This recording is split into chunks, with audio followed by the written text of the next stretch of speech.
Welcome to Sigma Top Q. Sigma Top Q में आज है आरआरबी एनटीपीसी 2019 के टॉप क्वेश्चंस रीजनिंग के।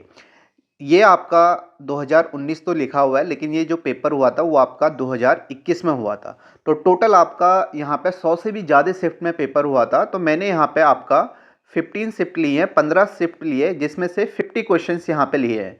तो ये जो क्वेश्चंस हैं ये सारे अच्छे क्वेश्चंस हैं। इसमें कुछ नए क्वेश्चन भी आपको मिल जाएंगे, यानी कि कोई नया सवाल आपसे पूछा गया वो भी आपको यहाँ पे मिल जाएगा। इससे पहले मैंने आपको सिग्मा टॉप क्यू में एसएससी जीडी के भी आपको टॉप क्वेश्चन करवाए हैं, वो भी आप जरूर करना। 2025 के लेटेस्ट है, क्योंकि आप देखोगे चाहे आपका कोई भी एग्जाम हो, एसएससी का, सीजीएल, सीएचएसएल, एमटीएस, आपका सीपीओ हो, स्टेनो हो या रेलवे का एग्जाम हो, आप देखोगे क्वेश्चन जो पूछे जाते हैं वो सेम ही पूछे जाते हैं। तो आपको वो भी यहाँ पे प्रैक्टिस करने के लिए सबसे अच्छे क्वेश्चंस हैं, तो वो भी आप यहाँ पे कर सकते हो। करना कैसे है, क्वेश्चन आपके सामने है, जब आप एग्जाम देने जाओगे तो वहाँ पे भी आपको इसी तरीके से क्वेश्चन मिलेंगे। तो आप पेपर और पेन लेके बैठ सकते हैं और खुद से एक बार क्वेश्चन को सॉल्व करके देखें, उसके बाद सॉल्यूशन देखें। दूसरा, आप टेलीग्राम ज्वाइन कर सकते हैं। टेलीग्राम का लिंक जो है आपको डिस्क्रिप्शन में मिल जाएगा, वहाँ से आपको ये क्वेश्चन सॉल्व कर सकते हो। पीडीएफ में वहाँ पे अपलोड कर दूंगा। ये जो है, अगर आपका सिलेबस भी कंप्लीट है तो ये आपकी बेस्ट यहाँ पे प्रैक्टिस होने वाली है। ठीक है, तो आपके लिए फ़ायदेमंद रहेगा, तो आपको ये जरूर करने हैं। और कोशिश ये करिए कि पहले खुद से सॉल्व करें। जैसे आपके सामने क्वेश्चन आया, इसमें पैटर्न पहले खुद से ढूंढने की कोशिश करें, उसके बाद सॉल्यूशन देखें। तो शुरू करते हैं पहले क्वेश्चन से। पहला क्वेश्चन आपके सामने, पहले क्वेश्चन में क्या लिखा हुआ है, study the given pattern carefully, select the number that can replace the question mark in it. ये आपका मिसिंग नंबर का क्वेश्चन है। इस टाइप के क्वेश्चन आपको बहुत सारे मिलेंगे, बहुत सारे, हर शिफ्ट में आपको यहाँ पे क्वेश्चन मिलेंगे 2 से 3। तो यहाँ पे आपको बताना है कि आप देखोगे क्वेश्चन मार्क कहाँ है, क्वेश्चन मार्क यहाँ पे, इसकी जगह पे आपका क्या नंबर आएगा। तो आप देखो इस तरीके का पैटर्न है, मैंने आपको बताया जो भी यहाँ पे नंबर हैं उनको देखते हुए ही आपको यहाँ पे सोचना है कि यहाँ पे क्या आ सकता है। आप ये देख सकते हो कि 2 तरीके से यहाँ पे लाइन है, तो इन नंबरों का मैंने बताया कि हो सकता है कि जो यहाँ पे ऊपर वाले नंबर है इनका सम और नीचे वाले नंबरों का सम बराबर हो सकता है। हो सकता है कि यहाँ पे इनका सम ना हो, मल्टीप्लाई करके बराबर हो सकता है। तो ये आपको यहाँ पे देखना होता है। तो यहाँ पे देखोगे पैटर्न क्या है, अगर आप यहाँ पे देखते हो 6, 5, 2 है, तो यहाँ पे आप देखोगे अगर मैं यहाँ पे 6 और 5 को मल्टीप्लाई करता हूँ और इसको डिवाइड कर देता हूँ बीच वाले नंबर से, तो आप देखोगे 6 पंचे 30 और इसका आधा कितना हो जाएगा, 15 हो जाएगा।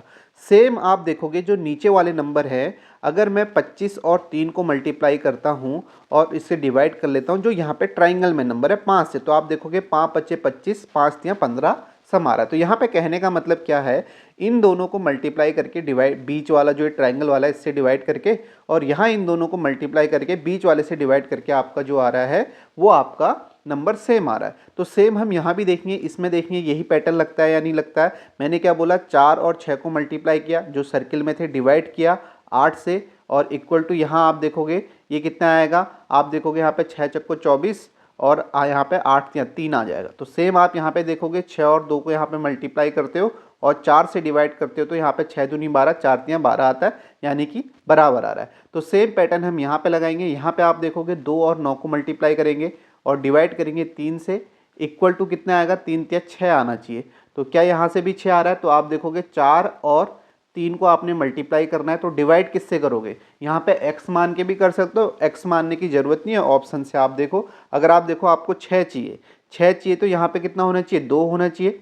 ठीक है, यहाँ पे ऑप्शन 2 होना चाहिए, यानी कि ये x की जगह यहाँ पे 2 होगा, तो 2 दूनी 4, 2 तिया 6 आ जाएगा। तो इसका राइट आंसर क्या आएगा, ऑप्शन 3 आएगा। या इसे x मान के कर लो, आप देखोगे 6 चाहिए आपको, 4 इंटू 3 अपॉन x, तो यहाँ से आप देखोगे ये x को यहाँ भेज दो, तो 4 3 अपॉन 6 आ जाएगा। तो यहाँ से भी आप देखोगे 3 दूनी 6, 2 दूनी 4, x की वैल्यू 2 आ जाएगी। तो ऐसे भी आप कर सकते हो, सिंपल। यहाँ पे आपको ये सोचना, अच्छे क्वेश्चन है। अभी आप सॉल्यूशन देख रहे हो तो आपको बड़ा आसान लग रहा होगा, लेकिन जब खुद से करोगे तब आपको आइडिया लगेगा कि ये पैटर्न भी यहाँ पे हो सकते हैं। इस तरीके से आपको सोचना है। यहाँ पे मैंने अभी बताया कि आपको ध्यान कैसे रखना है, कि आप देखोगे यहाँ पे सर्किल आपको दिख रहा है, एक ट्राइंगल आपको दिख रहा है, तो हो सकता है कि यहाँ पे अभी जैसे मैंने मल्टीप्लाई किया, हो सकता था यहाँ पे 6 + 5 का सम करता, 11 आता, फिर उसे 2 से डिवाइड करता। इस तरीके से भी पैटर्न हो सकता है। तो ये बातें आपको यहाँ पे ध्यान में रखनी है। नेक्स्ट क्वेश्चन की तरफ चलते हैं। नेक्स्ट क्वेश्चन है आपका, Select the option that is related to the third word in the same way as the second word is related to the first word. Word analogy का क्वेश्चन है, आपको बताना है जिस तरीके से हिमाचल प्रदेश धर्मशाला से संबंधित है वैसे ही महाराष्ट्र किससे संबंधित होगा। आपके सामने ये ऑप्शन है, इसमें से आपको बताना है किससे संबंधित होगा। तो यहाँ पे आप देखोगे, अगर मैं हिमाचल प्रदेश की बात करूँ तो धर्मशाला से कैसे संबंधित है। इसके हिमाचल प्रदेश के कैपिटल है धर्मशाला, से महाराष्ट्र की भी कैपिटल है यहाँ पे नागपुर। ठीक है, आपको ये ध्यान में रखना है क्योंकि ये आपका जीएस में भी क्वेश्चन पूछा जाता है। हिमाचल प्रदेश की दो कैपिटल है, एक तो है आपकी शिमला, शिमला, और जो दूसरी कैपिटल है वो है आपकी धर्मशाला, धर्मशाला। ठीक है, ये आपकी यहाँ पे समर कैपिटल है, समर कैपिटल है, और ये है आपकी यहाँ पे विंटर कैपिटल। तो सेम इसी तरीके से आप बोल सकते हो कि यहाँ पे महाराष्ट्र की भी आपकी दो कैपिटल हैं। ठीक है, एक तो है आपकी यहाँ पे मुंबई और दूसरी है आपकी नागपुर। नागपुर ये सेकंड कैपिटल है, इसे आप विंटर कैपिटल बोल सकते हो यहाँ पे। ठीक है, तो यहाँ भी आप देखोगे हिमाचल प्रदेश की ये विंटर कैपिटल धर्मशाला है और यहाँ आपका क्या है, महाराष्ट्र की थर्ड ऑप्शन हो जाएगा नागपुर। तो इसका राइट आंसर नागपुर है। इसे ध्यान में भी रखना क्योंकि ये जीएस में भी पूछा जाता है। हिमाचल प्रदेश की ऐसे भी याद कर सकते हो। समर कैपिटल है तो शिमला यहाँ पे आप देख सकते हो। ठीक है, एस से शिमला, एस से समर, यहाँ पे आप धर्मशाला, ठीक है, सॉल्व करके याद कर सकते हो जैसे भी, लेकिन ये आपको यहाँ पे देखना है। नेक्स्ट क्वेश्चन देखते हैं। नेक्स्ट क्वेश्चन है how will you right 9.08 hours in hours, minutes and seconds. ये क्वेश्चन मैंने पहले भी आपको करवाया हुआ है। ठीक है, आपको इस तरीके से भी क्वेश्चन मिल जाएगा कि 9.08 घंटे को आपको यहाँ पे बदलना है घंटे, मिनट और सेकेंड में। मैंने आपको बताया जो भी डेसिमल वाला पार्ट है, ठीक है, 9, ये 9 तो घंटे है ही, तो 9 आवर्स तो है ही। जो डेसिमल वाला पार्ट है, ठीक है, 9.08, ठीक है, 9.08 है। तो मैंने आपको ये बताया कि जो डेसिमल वाला पार्ट है इसको आपको 60 से मल्टीप्लाई करना है। जैसे 1 घंटा है उसे मिनट में चेंज करना है तो 60 से मल्टीप्लाई करते हैं। तो यहाँ पे आप देखोगे इसकी प्रोसेस क्या, 2 बार 60 से मल्टीप्लाई करना है इसे 0.08 को। देखो पहली बार हम करेंगे डेसिमल वाले पार्ट को, तो ये तो 9 घंटे हो गया, 9 आवर्स हो गया। उसके बाद 0.08 को मैंने कहा 60 से मल्टीप्लाई करना है, तो आपका कितना आ जाएगा, 6×8=48, यानी कि यहाँ पे आपका आ जाएगा 4.80 आ जाएगा। 4.80 आ गया तो ये 4 क्या हो गया, ये आपका मिनट हो जाएगा। तो यहाँ पे आप लिखोगे 4 मिनट। फिर उसके बाद 0.80 को किससे मल्टीप्लाई करोगे, डेसिमल वाले पार्ट को 60 से मल्टीप्लाई करोगे। तो यहाँ पे आपका कितना आ जाएगा, आपका यहाँ पे आ जाएगा 8×6=48। तो आप देखोगे यहाँ पे 48 मिनट आ जाएगा, 48 सेकेंड, सॉरी सेकेंड। ठीक है, पहली बार 60 से मल्टीप्लाई किया, मिनट में कन्वर्ट हो गया। फिर जो डेसिमल वाला पार्ट बचा उसे 60 से मल्टीप्लाई किया तो यहाँ पे सेकेंड में आ जाएगा। तो आपका 9 घंटे 4 मिनट 48 सेकेंड इसका आंसर होगा। हालांकि हमें इसे करने की जरूरत नहीं थी, ऑप्शन पे जरूर ध्यान देना। जैसे ही 4 मिनट आए तो आप यहाँ पे देखोगे 9 आवर्स, यहाँ पे ये 4 मिनट एक ही ऑप्शन था। तो इसका जो राइट आंसर हो जाएगा वो आपका क्या हो जाएगा, ऑप्शन 2 यहाँ पे करेक्ट होगा। नेक्स्ट क्वेश्चन देखो, नेक्स्ट यहाँ पे क्या है, नेक्स्ट लिखा हुआ है, ठीक है, ये यहाँ पे ऑप्शंस है।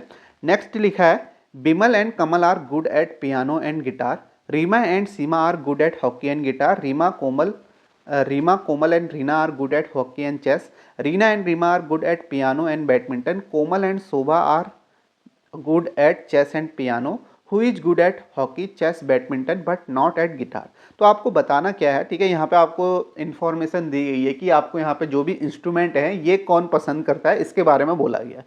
उसके बाद क्वेश्चन क्या है, आपको ये बताना है कि यहाँ पे हॉकी, शतरंज और बैडमिंटन बजाने में कौन अच्छा है, who is good at hockey, chess, badminton but not at guitar.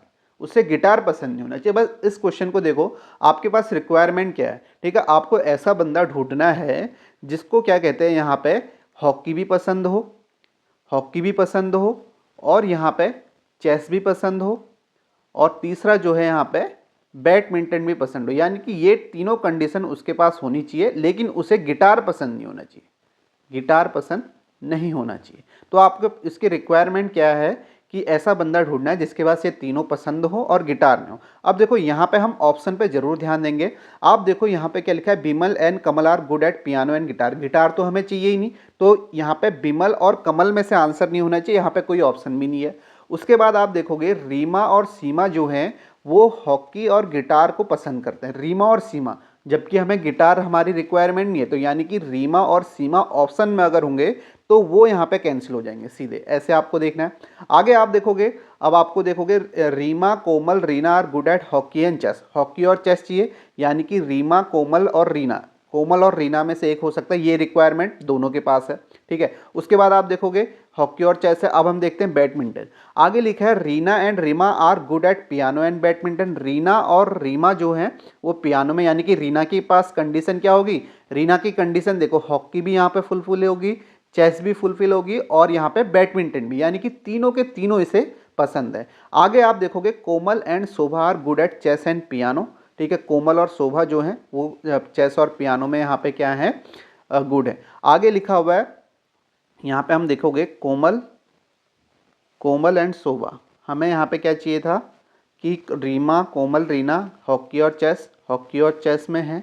आगे लिखा है Reena and Reema are good at piano and badminton. अब आप देखोगे कोमल के बारे में, यहाँ पे कोमल के बारे में नहीं लिखा हुआ है कि इसे बैडमिंटन भी पसंद है, जबकि हमारी रिक्वायरमेंट क्या है कि हमें बैडमिंटन भी चाहिए। तो ये नहीं है, तो ये ऑप्शन भी एलिमिनेट हो गया। तो आपका राइट आंसर क्या हो गया, ऑप्शन 4 हो गया, रीमा। फिर से इस क्वेश्चन को बता दूं, आप देखोगे आपको ऐसा देखना है कि जिसके बाद हॉकी, चेस, बैडमिंटन तीनों पसंद हो, गिटार पसंद हो। हमने ऑप्शन यहाँ से ऑप्शन भी एलिमिनेट करते हुए चले, हमने देखा रीमा और सीमा तो हो नहीं सकते क्योंकि इन्हें तो गिटार पसंद है, ये हमारी रिक्वायरमेंट नहीं है। आगे हमने देखा रीमा, कोमल, रीना को हॉकी और चेस है, तो दो ऑप्शन में से ये दोनों ऑप्शन हो सकते थे। आगे हमने देखा कि कोमल, यहाँ पे कोमल को बैडमिंटन पसंद नहीं है, यहाँ पे कोमल के बारे में बैडमिंटन के रिगार्डिंग कुछ नहीं लिखा है, तो ये भी ऑप्शन एलिमिनेट हो गया। राइट आंसर ऑप्शन 4 हो गया।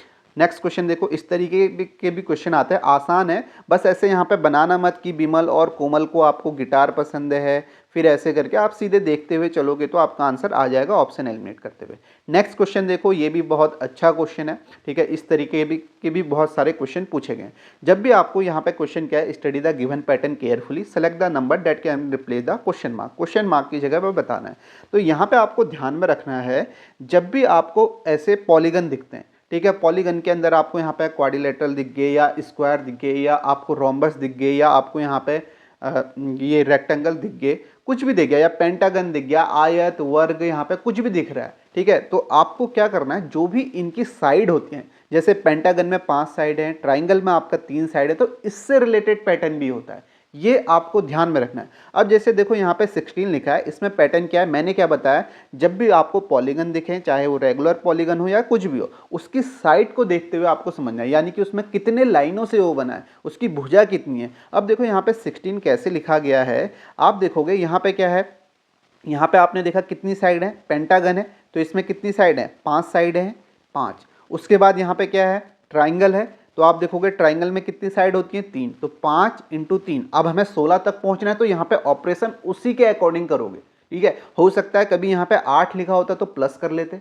तो यहाँ पे 5 × 3 क्या, 5 × 3 = 15, प्लस 1 ऐड किया तो हमें क्या मिल गया, 16 मिल गया। तो पैटर्न समझ में आया क्या है। उसके बाद सेम पैटर्न यहाँ पे आप लगाओगे, आप देखोगे यहाँ पे कितनी साइड है, हेक्सागन है, तो यहाँ पे आप देखोगे कितना है, 6 साइड हैं, और इसके अंदर क्या है, पेंटागन है, पंचभुज है, इसकी साइड देखोगे 1 2 3 4 5 है, तो 5 है, 6 पंचे 30 प्लस 1 क्या लिखा हुआ है, 31 लिखा हुआ है। तो सेम आप यहाँ भी देखोगे, यहाँ पे ट्राइंगल है, 3 है, अंदर आपका 4 है, ठीक है, स्क्वायर है, +1, 4 × 3 = 12 और 1 13 लिखा हुआ है। पैटर्न सभी को समझ में आ रहा है। इस तरीके पैटर्न पूछे जाएंगे, तो यहाँ पे क्या हो जाएगा, 4, अंदर कितनी साइड है, 5, तो आप बोलोगे 4 पंचे 20 प्लस 1 क्या हो जाएगा, 21 हो जाएगा। तो इसका राइट आंसर क्या होगा, ऑप्शन फर्स्ट यहाँ पे करेक्ट हो जाएगा। तो अब देखो वही बात है, जैसे यहाँ पे अभी मल्टीप्लाई किया है, प्लस किया है, तो कभी ऑपरेशन कुछ भी हो सकते हैं, ठीक है, आपको जो नंबर दिया होगा उसके अकॉर्डिंग यहाँ पे सोचना होगा। नेक्स्ट क्वेश्चन देखो, नेक्स्ट क्या है, यहाँ पे ब्लड रिलेशन का है। यहाँ पे आपको इन्फॉर्मेशन दी गई है कि यहाँ पे कोडेड फॉर्म में आपको दिया हुआ है, ए हैज़ बी का मतलब क्या है, और ये जो साइन है इसका मीन्स क्या है, आपको बताना है एक इक्वेशन। जैसे आपको ये इक्वेशन दी है, इस इक्वेशन में बताना है then how is Z related to G, यानी कि जेड जो है जी से कैसे रिलेटेड है। तो यहाँ से यहाँ तक सॉल्व करना है, ठीक है। मैंने आपको बताया है कि आप यहाँ पे ये देखोगे कि जेड का जेंडर देख के आप ऑप्शन एलिमिनेट कर सकते हो। जैसे जेड एस्ट्रिक वी है, तो ये एस्ट्रिक का मतलब क्या है, यहाँ पे A is the aunt of B, यानी कि जेड जो है फीमेल होनी चाहिए, तो जेड फीमेल होनी चाहिए, तो ये आंसर नहीं हो सकता। यहाँ पे आपका मेल है, तो यहाँ से आप देख सकते हो। बाकी आपने एक बार सिलेबस कंप्लीट किया है ना, तो ये आपके लिए बड़ा अच्छा लगेगा कि आपको प्रैक्टिस करने के लिए। तो आप देखोगे यहाँ पे जी से जेड से लेके जी तक आपको सॉल्व करना है इस इक्वेशन को।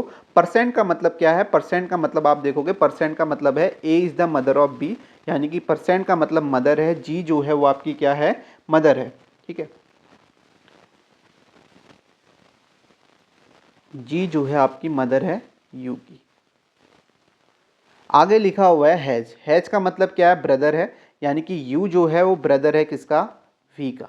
यू ब्रदर है वी का।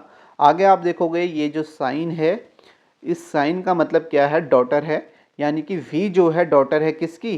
टी की। वी डॉटर है टी की, तो यानी कि ये आपका हस्बैंड वाइफ हो जाएंगे।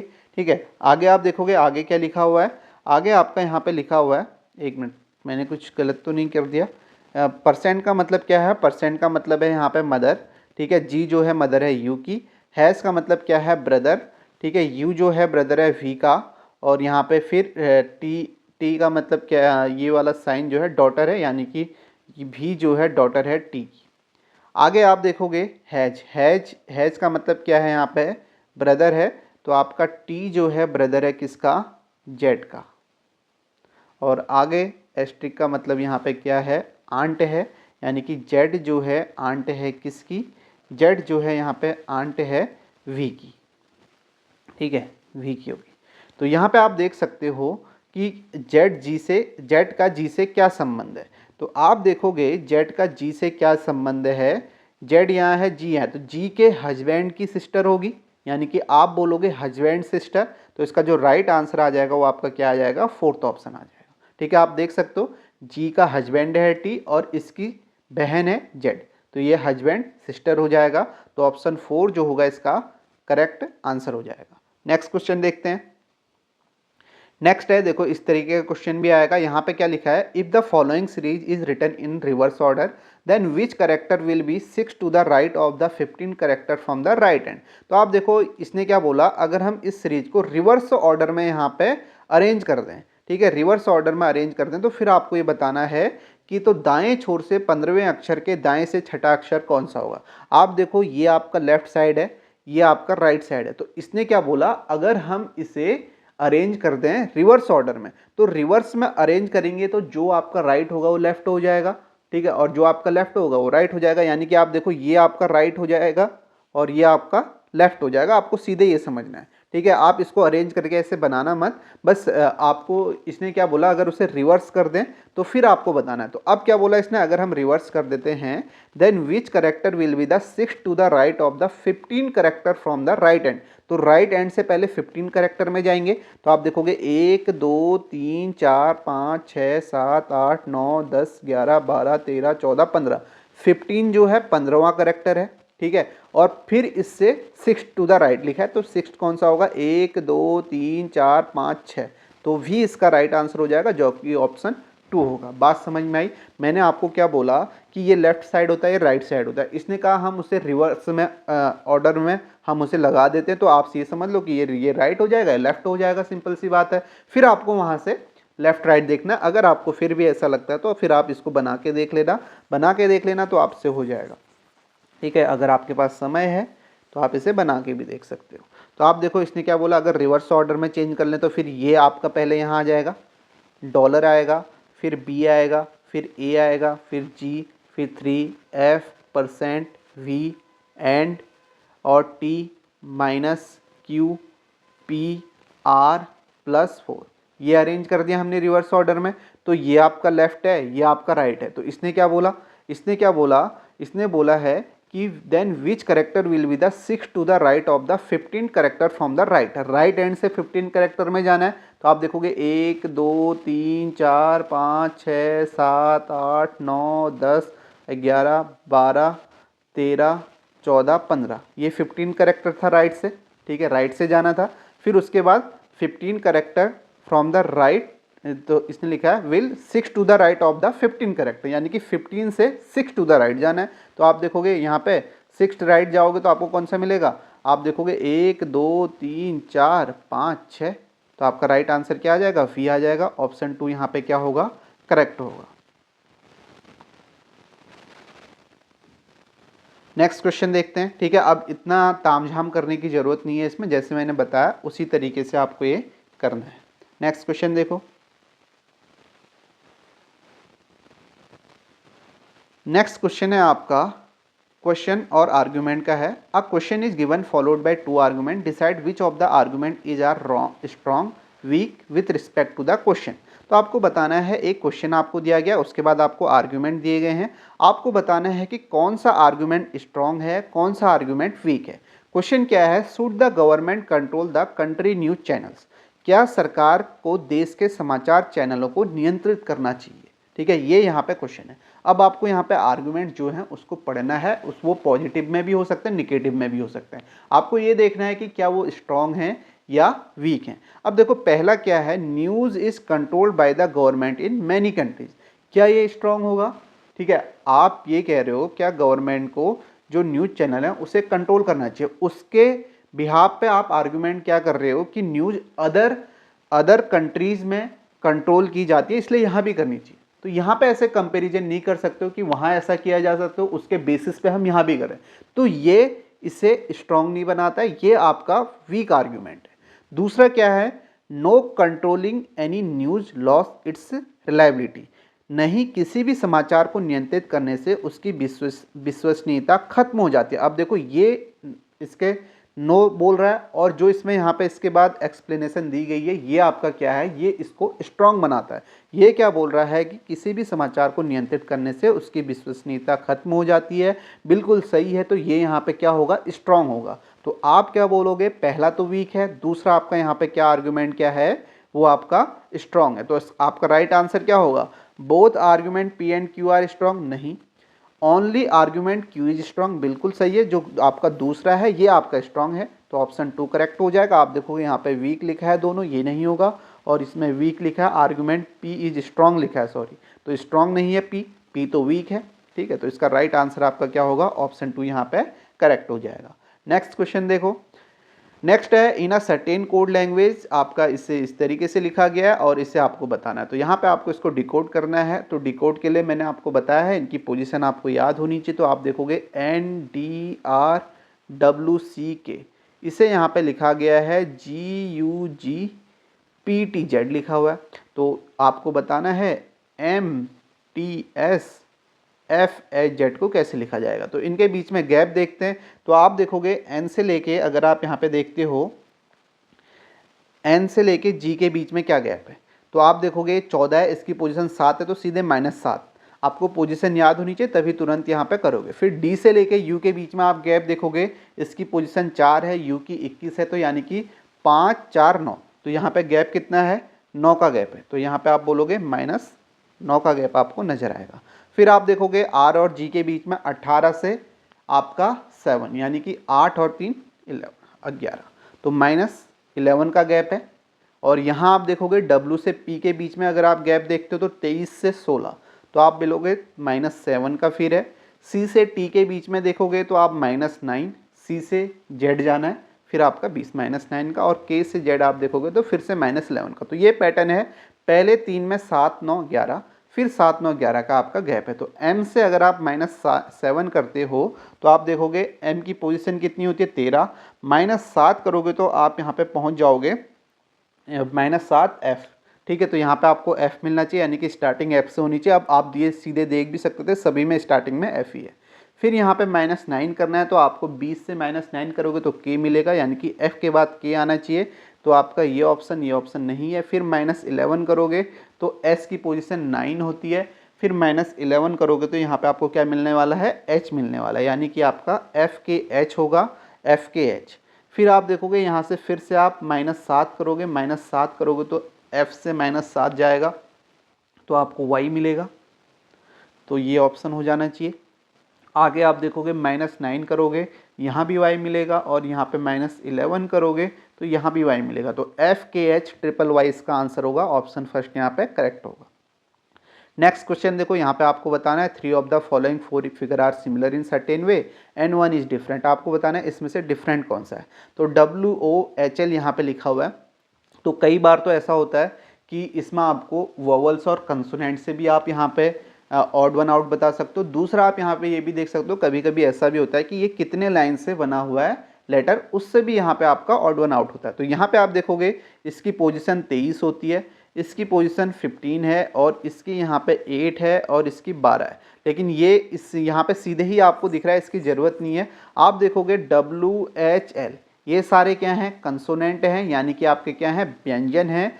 ओ जो है ये आपका वॉवल्स है, स्वर है, तो आपका ऑड कौन सा हो जाएगा, फिगर 2 यहाँ पे ऑड हो जाएगा। आपका राइट आंसर क्या होगा, ऑप्शन 2 जो होगा वो आपका यहाँ पे क्या हो जाएगा, करेक्ट हो जाएगा। फिगर 2 ऑड है, किस बेसिस पे, कंसोनेंट और वॉवल्स के बेसिस पे, यहाँ पे आप देख सकते हो। नेक्स्ट क्वेश्चन देखो, नेक्स्ट क्वेश्चन फिर से आपके सामने आ गया।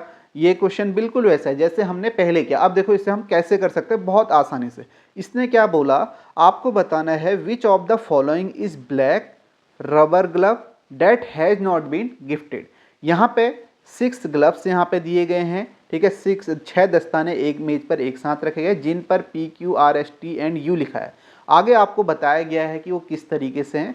अब आपको सेलेक्ट क्या करना है कि ऐसा सेलेक्ट करना है जो ब्लैक हो। पहली बात तो ब्लैक होना चाहिए, दूसरा रबर ग्लव होना चाहिए। तो अब यहाँ पे आप देखो इसने क्या लिखा है, U&S आर रबर ग्लव, ठीक है। U और S जो है रबर, सॉरी TUS जो है वो रबर ग्लव है। तो यानी कि आपका आंसर TUS में से ही होना चाहिए, क्योंकि आपके TUS रबर ग्लव हैं, तो बाकी जो है वो आपके वुलन लिखे हैं, where the others are woollen. आपकी रिक्वायरमेंट क्या है, आपको क्या चाहिए, रबर ग्लव चाहिए। तो यानी कि आपका आंसर किस में से होना है, TUS में से होना चाहिए। TUS में से होना चाहिए, तो ये ऑप्शन तो नहीं होगा।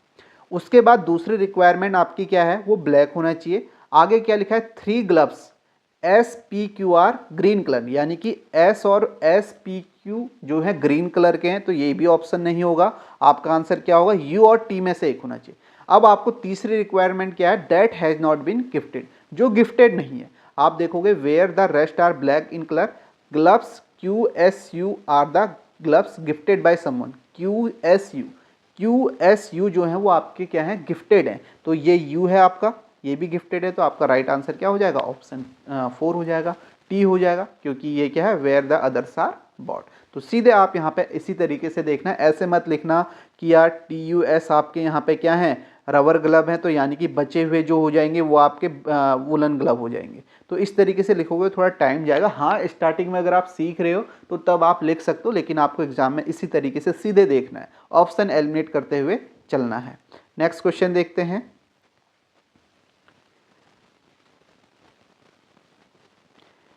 नेक्स्ट क्वेश्चन है आपका, ये आपका स्लॉथ्स का क्वेश्चन है। यहाँ पे आप देखो स्टेटमेंट क्या दिया है, ऑल डॉग्स आर मैमल्स लिखा हुआ है, यानी कि सारे के सारे जो डॉग्स हैं वो आपके क्या हैं, मैमल्स हैं।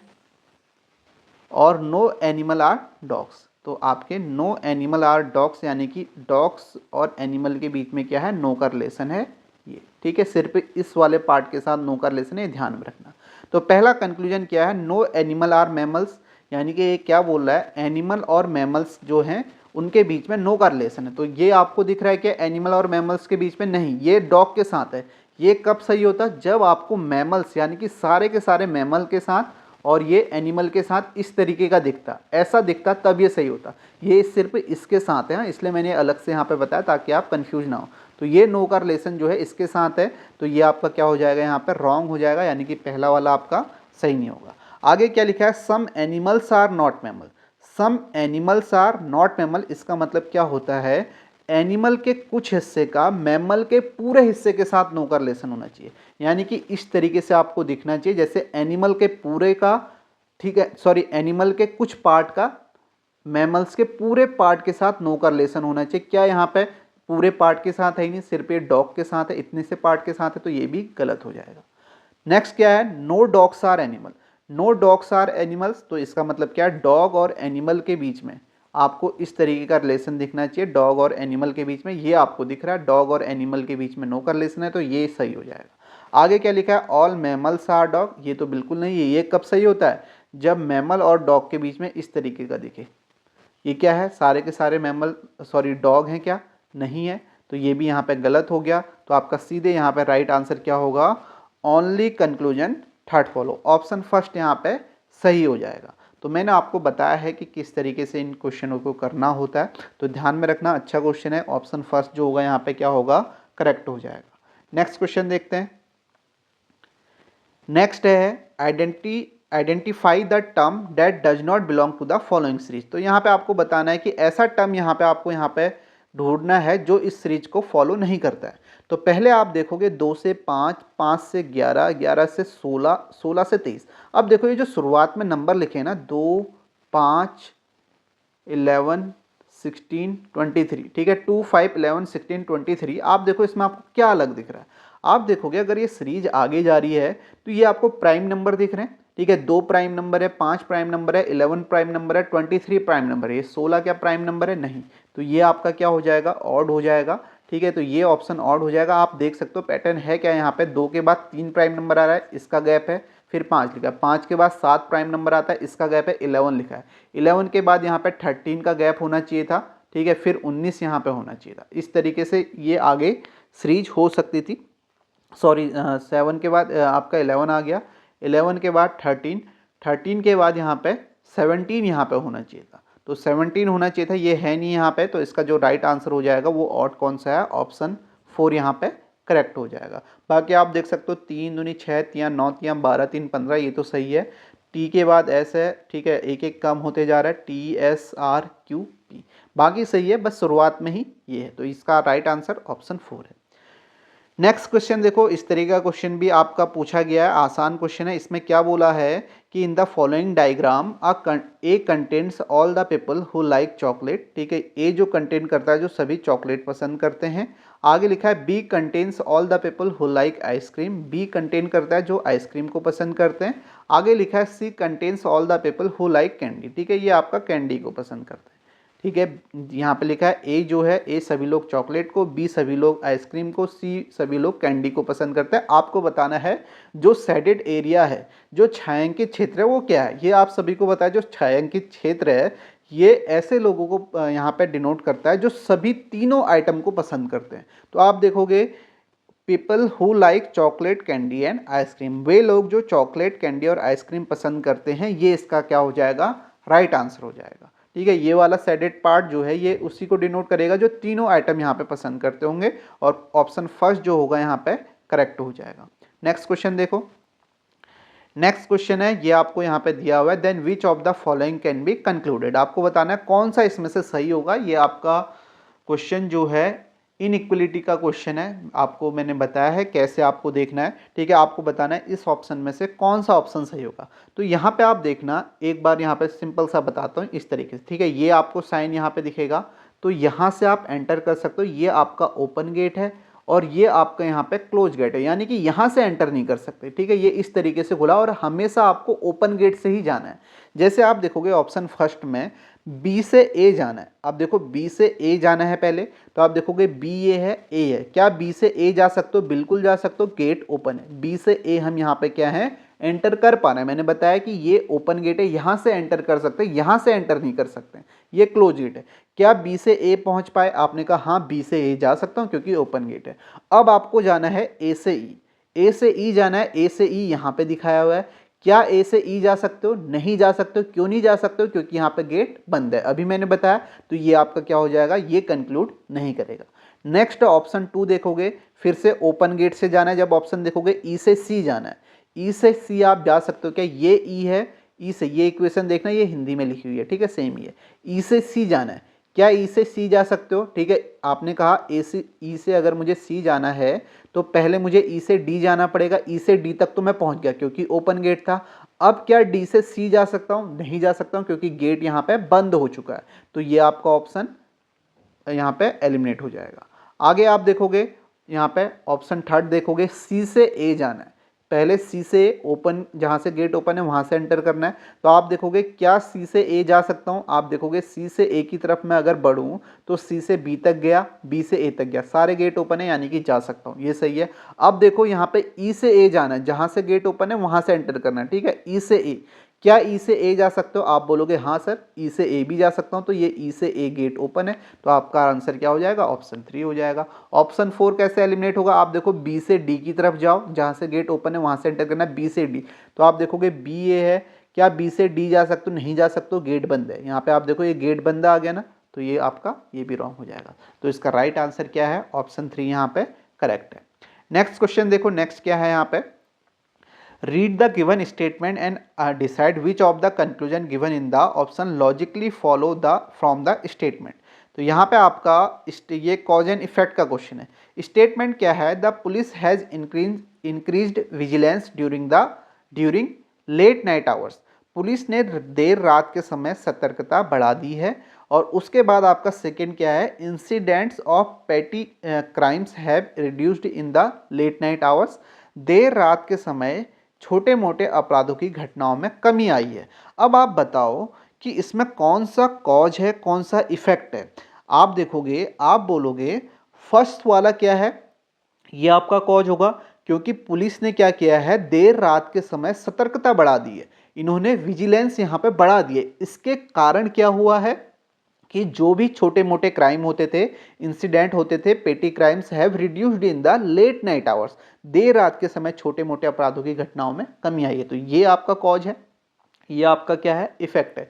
इसके कारण ही तो यही रिजल्ट मिला है। तो आप क्या बोलोगे, statement first is likely cause, पहला कॉज है, और statement second is likely effect, second जो है इसका प्रभाव है, पहला कारण है, दूसरा इसका प्रभाव है।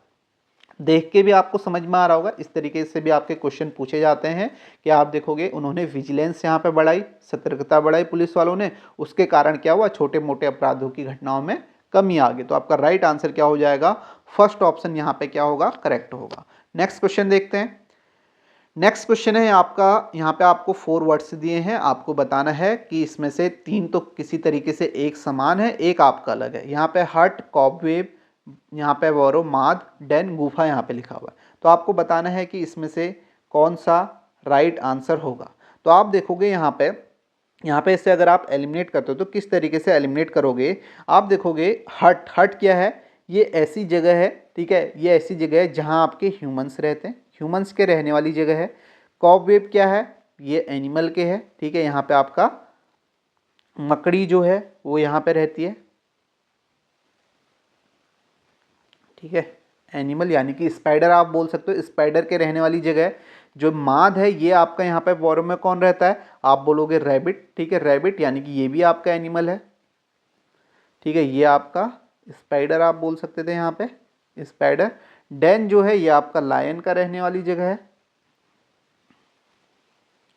ठीक है, तो लायन। तो आप देखोगे अलग कैसे हैं, ये तीनों जो हैं ये आपके एनिमल के रहने वाली जगह हैं, और ये ह्यूमन जो है ये आपका, सॉरी हर्ट जो है ये ह्यूमन यानी कि मानव के रहने वाली जगह है। तो इस बेसिस पे आप बोलोगे ये तीनों तो एक समान है। ऑप्शन 2, 3, 4 जो ऑड हो जाएगा वो आपका क्या हो जाएगा, ऑप्शन फर्स्ट हो जाएगा।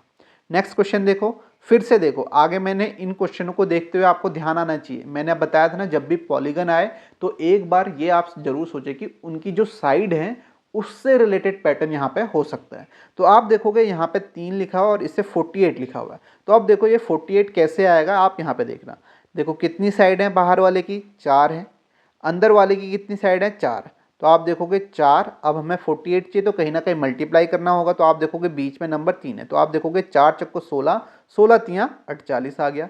सेम आप देखोगे यहाँ पे कितनी साइड है, 4, अंदर कितनी साइड है ट्राइंगल की, 3 और फिर 5 है। तो आप देखोगे 4 तियाँ 12, 12 पंचे 60 आ गया। पैटर्न समझ में आया, तो यही पैटर्न यहाँ पे लगेगा, 3 साइड है, फिर अंदर भी 3 है, 4, तो आप बोलोगे 3 तिया 9, 9 चक्कू 36 हो जाएगा। तो इसका जो राइट आंसर होगा वो आपका क्या आएगा, वो आपका आ जाएगा 36, यानी कि ऑप्शन फर्स्ट जो होगा वो आपका क्या होगा, करेक्ट होगा। नेक्स्ट क्वेश्चन देखो, नेक्स्ट है identify the number that does not belong to the following series. आपको बताना है, आइडेंटिफाई करना है जो इस सीरीज को बिलोंग नहीं करता है। अब देखो 10 से 14 गया, गैप हम देखेंगे +4 का गैप है। आगे आप देखोगे 14 से 28 इंटू 2 किया हुआ है, 14 दूनी 28 दिख रहा है। फिर 28 से 32 गया, फिर से +4 का गैप है, ठीक है, आप देख सकते हो 28 + 4 32। फिर 64 गया तो 32 दूनी 64 बोलोगे, ठीक है, अभी तक तो पैटर्न फॉलो कर रहा है। फिर 64 से यहाँ पे +4 करेंगे तो 68 आया, और 68 से आगे आप जाओगे तो इंटू 2 करोगे तो 132 नहीं दिखेगा, 132 नहीं दिखेगा, 2 8 16 होता है, यहाँ पे 6 आना चाहिए, तो 132 है। तो ये आपका क्या हो जाएगा, ये आपका यहाँ पे रॉन्ग है। तो ये आपका आप बोलोगे इस ग्रुप को यहाँ पे बिलोंग नहीं करता है, इस सीरीज को। तो आपका राइट आंसर क्या होगा, ऑप्शन 4 होगा। पैटर्न आप इजीली देख सकते हो। नेक्स्ट क्वेश्चन देखो क्या है, select the letter cluster from among the given option that is similar to the letter cluster given below. तो आपको ऑप्शन से ऐसा लेटर क्लस्टर ढूंढना है जो यहाँ पे दिए है सेम इनकी तरह होना चाहिए। तो यहाँ अगर आप पैटर्न देखोगे, पैटर्न क्या है, आप देखोगे एम और एल के बीच में गैप देखोगे -1 का है, सेम डी और सी के बीच में गैप जो है -1 का है। यहाँ आप देखोगे क्यू और पी के बीच में जो गैप है वो आपका -1 का है, और बी और ए के बीच में भी -1 का है। यहाँ भी आप देखोगे y और x के बीच में जो गैप है -1 का है, h और g के बीच में जो गैप है वो भी -1 का है। यहाँ आप देखोगे t और s के बीच में गैप -1 का है, और यहाँ भी जो गैप है वो आपका क्या है, -1 का है fe के। तो गैप क्या है, पहले और जो लास्ट लेटर है उसके बीच में -1 का गैप, जो सेकेंड और थर्ड है उसके बीच में -1 का गैप होना चाहिए। यहाँ देखो x और w, ठीक है, यहाँ -1 का गैप है, j और i, ठीक है, जे और आई में आप देखोगे 24 23 -1 का गैप है, और जे और आई के बीच में भी आपका -1 का गैप है, ठीक है। तो ये आपका आंसर हो जाना चाहिए, ठीक है, ये आपका आंसर हो जाना चाहिए। यहाँ देखोगे एफ और ई के बीच में -1 का है, लेकिन यू और वी के बीच में -1 का नहीं है, +1 का है, ठीक है, 21 22। यहाँ आप देखोगे 24 25 +1 का, -1 का नहीं है, वी और डब्ल्यू 22 23 यहाँ भी +1 का है। तो आपका जो राइट आंसर होगा फर्स्ट होगा, यानी कि एक्स जेड आई डब्ल्यू। आप देख सकते हो एक्स और डब्ल्यू के बीच में -1 का गैप, और जेड और आई के बीच में -1 का, यही पैटर्न था यहाँ पे। तो आपका राइट आंसर क्या होगा, ऑप्शन फर्स्ट होगा। तो इस पैटर्न को भी आपको ध्यान में रखना है, ऐसे भी आपका पूछा जा सकता है। -1 की जगह यहाँ पे कुछ और भी गैप हो सकता है, +1 +2 का भी हो सकता है, ठीक है, इस वाले में +1 का हो, इस वाले में +2 का हो, आगे क्वेश्चन इस तरीके से भी पूछा जा सकता है। नेक्स्ट क्वेश्चन देखोगे आपका क्या है, नेक्स्ट फिर से आपका सिलोजिज्म का क्वेश्चन है यहाँ पे। तो आप देखोगे सिलॉक्स का क्वेश्चन है, आप देखोगे स्टेटमेंट क्या है, सम रिंग्स आर बैंगल्स है, सम रिंग्स आर बैंगल। तो हम इसे बना लेंगे। तो सबसे पहले देखो यहाँ पे देखो एक चीज़ दिख रही है, सारे पॉजिटिव आपके स्टेटमेंट है, और मैंने आपको बताया अगर पॉजिटिव स्टेटमेंट है तो इसका जो कंक्लूजन होगा वो निगेटिव नहीं होगा, यानी कि ये वाला तो सीधे सीधे गलत हो जाएगा। तो no bracelet is a ring, ये आपका गलत होना चाहिए, ये फॉलो नहीं करेगा। तो ये फॉलो नहीं करेगा तो ऑप्शन 4 भी फॉलो नहीं करेगा, ठीक है। तो ये आपका ऑप्शन 4 सीधे आपका यहाँ पे गलत हो जाएगा, क्योंकि यहाँ पे लिखा है 2 and 3 फॉलो। तो आप देखो हम इसे पहले बना लेते हैं। यहाँ पे सम रिंग्स आर बैंगल लिखा है, यानी कि कुछ रिंग जो है वो आपके बैंगल हो जाएंगे, और सम बैंगल आर ब्रेसलेट लिखा है, BANG लिख लेता हूँ क्योंकि सेम नेम से है।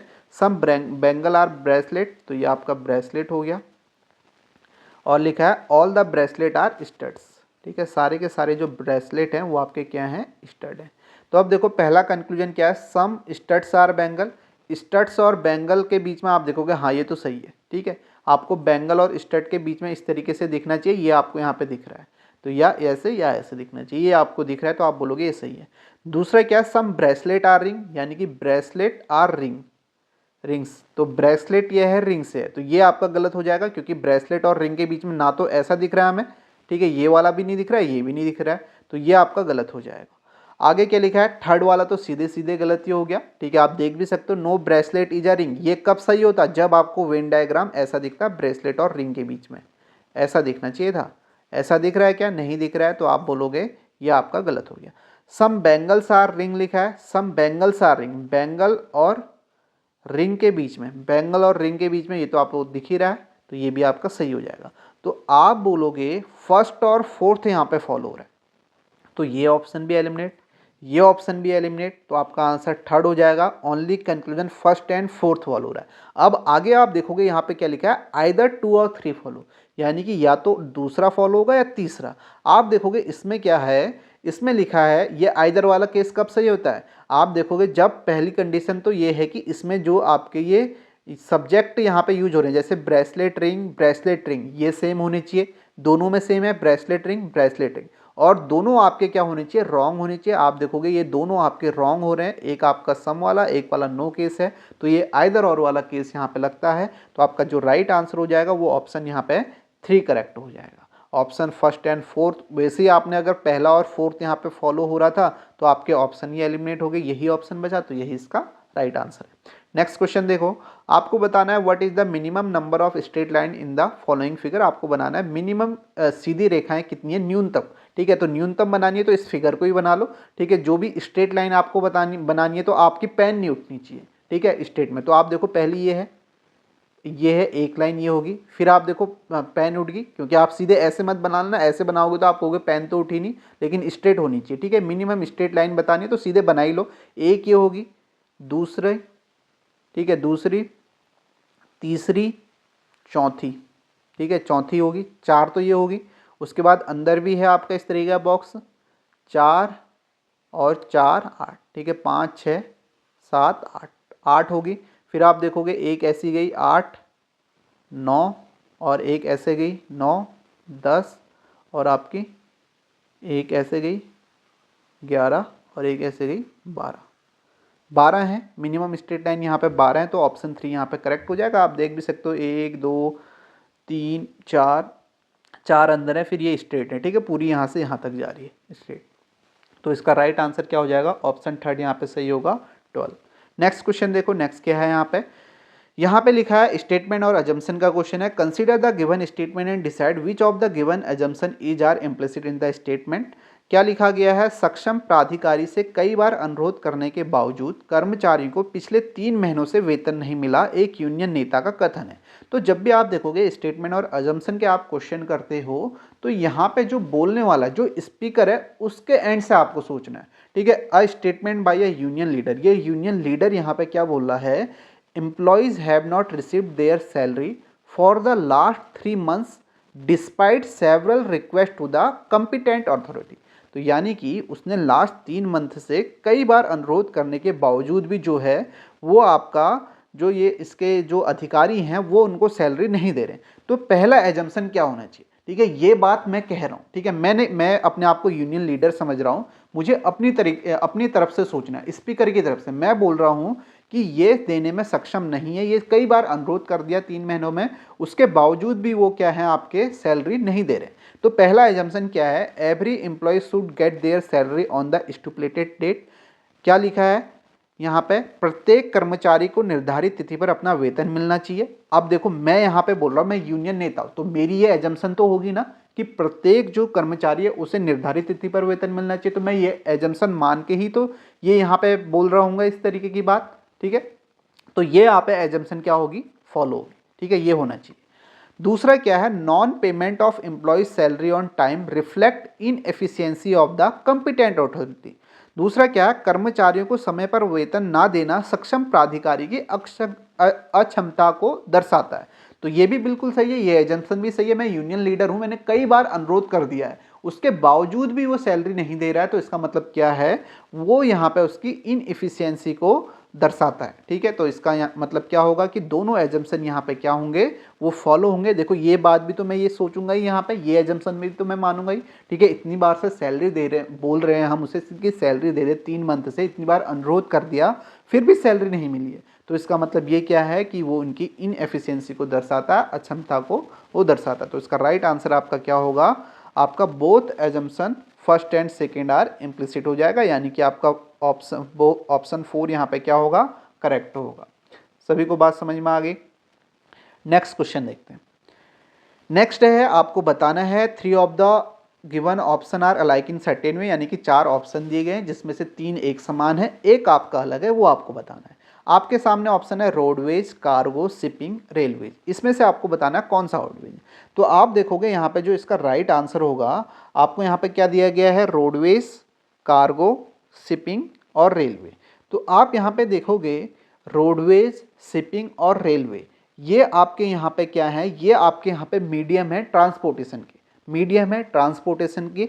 जो कार्गो है ये आपका इनसे अलग है। कार्गो मतलब यहाँ पे क्या होता है, जैसे कोई भी सामान, कोई भी गुड्स जो होता है उसे हम यहाँ पे कार्गो बोलते हैं। तो कार्गो इनके द्वारा शिप किया जाता है, यानी कि इनके द्वारा ले जाया जा सकता है, रोडवेज के द्वारा, शिपिंग के द्वारा, रेलवेज के द्वारा। तो आप यहाँ पे क्या बोलोगे, रोडवेज और शिपिंग और रेलवे, ये आपके क्या है, तीनों एक समान है, ये ट्रांसपोर्टेशन के मीडियम है, ठीक है, इनके द्वारा सामान ले जाया जा सकता है, ठीक है, इनके द्वारा सामान ले जाया जा सकता है। तो ये आपके क्या है, ट्रांसपोर्टेशन के मीडियम है। कार्गो यहाँ पे अलग हो जाएगा। कार्गो क्या होता है, ये आपका गुड्स होते हैं या आपका कुछ भी हो सकता है सामान, ठीक है, इसके अंदर कुछ भी सामान आ सकता है जो इनके द्वारा ले जाया जा सकता है। तो आपका ऑप्शन क्या हो जाएगा, ऑप्शन 2 यहाँ पे क्या हो जाएगा, ऑड हो जाएगा। नेक्स्ट क्वेश्चन देखते हैं। नेक्स्ट क्या है यहाँ पे, 5 members A B C D, ठीक है, क्या लिखा हुआ है, 5 members A B C D and E are have different heights, they play one among different games namely cricket, football, chess, tennis, volleyball. No two members play same game. A is shorter than only two members and play football. The tallest member among them plays chess. B is taller than E but shorter than D. E play tennis and he is not the shortest. तो आपको बताना है who among them play chess. तो आपको बताना है इसमें से चेस कौन प्ले करता है. 5 लोग हैं, सबकी लंबाई दी गई है, उसके बाद उनके बारे में इंफॉर्मेशन दी गई है और आपको बताना है इसमें से चेस कौन खेलता है. क्या बोला है, ठीक है, कोई भी 2 मेंबर सेम गेम नहीं खेलते. इसने क्या बोला, A is shorter than only 2 members, यानी कि ए जो है सिर्फ 2 लोगों से छोटा है. 5 लोग हैं तो इसने ए के बारे में इंफॉर्मेशन दी कि ए सिर्फ ओनली 2 मेंबर्स यानी कि 2 लोगों से छोटा है.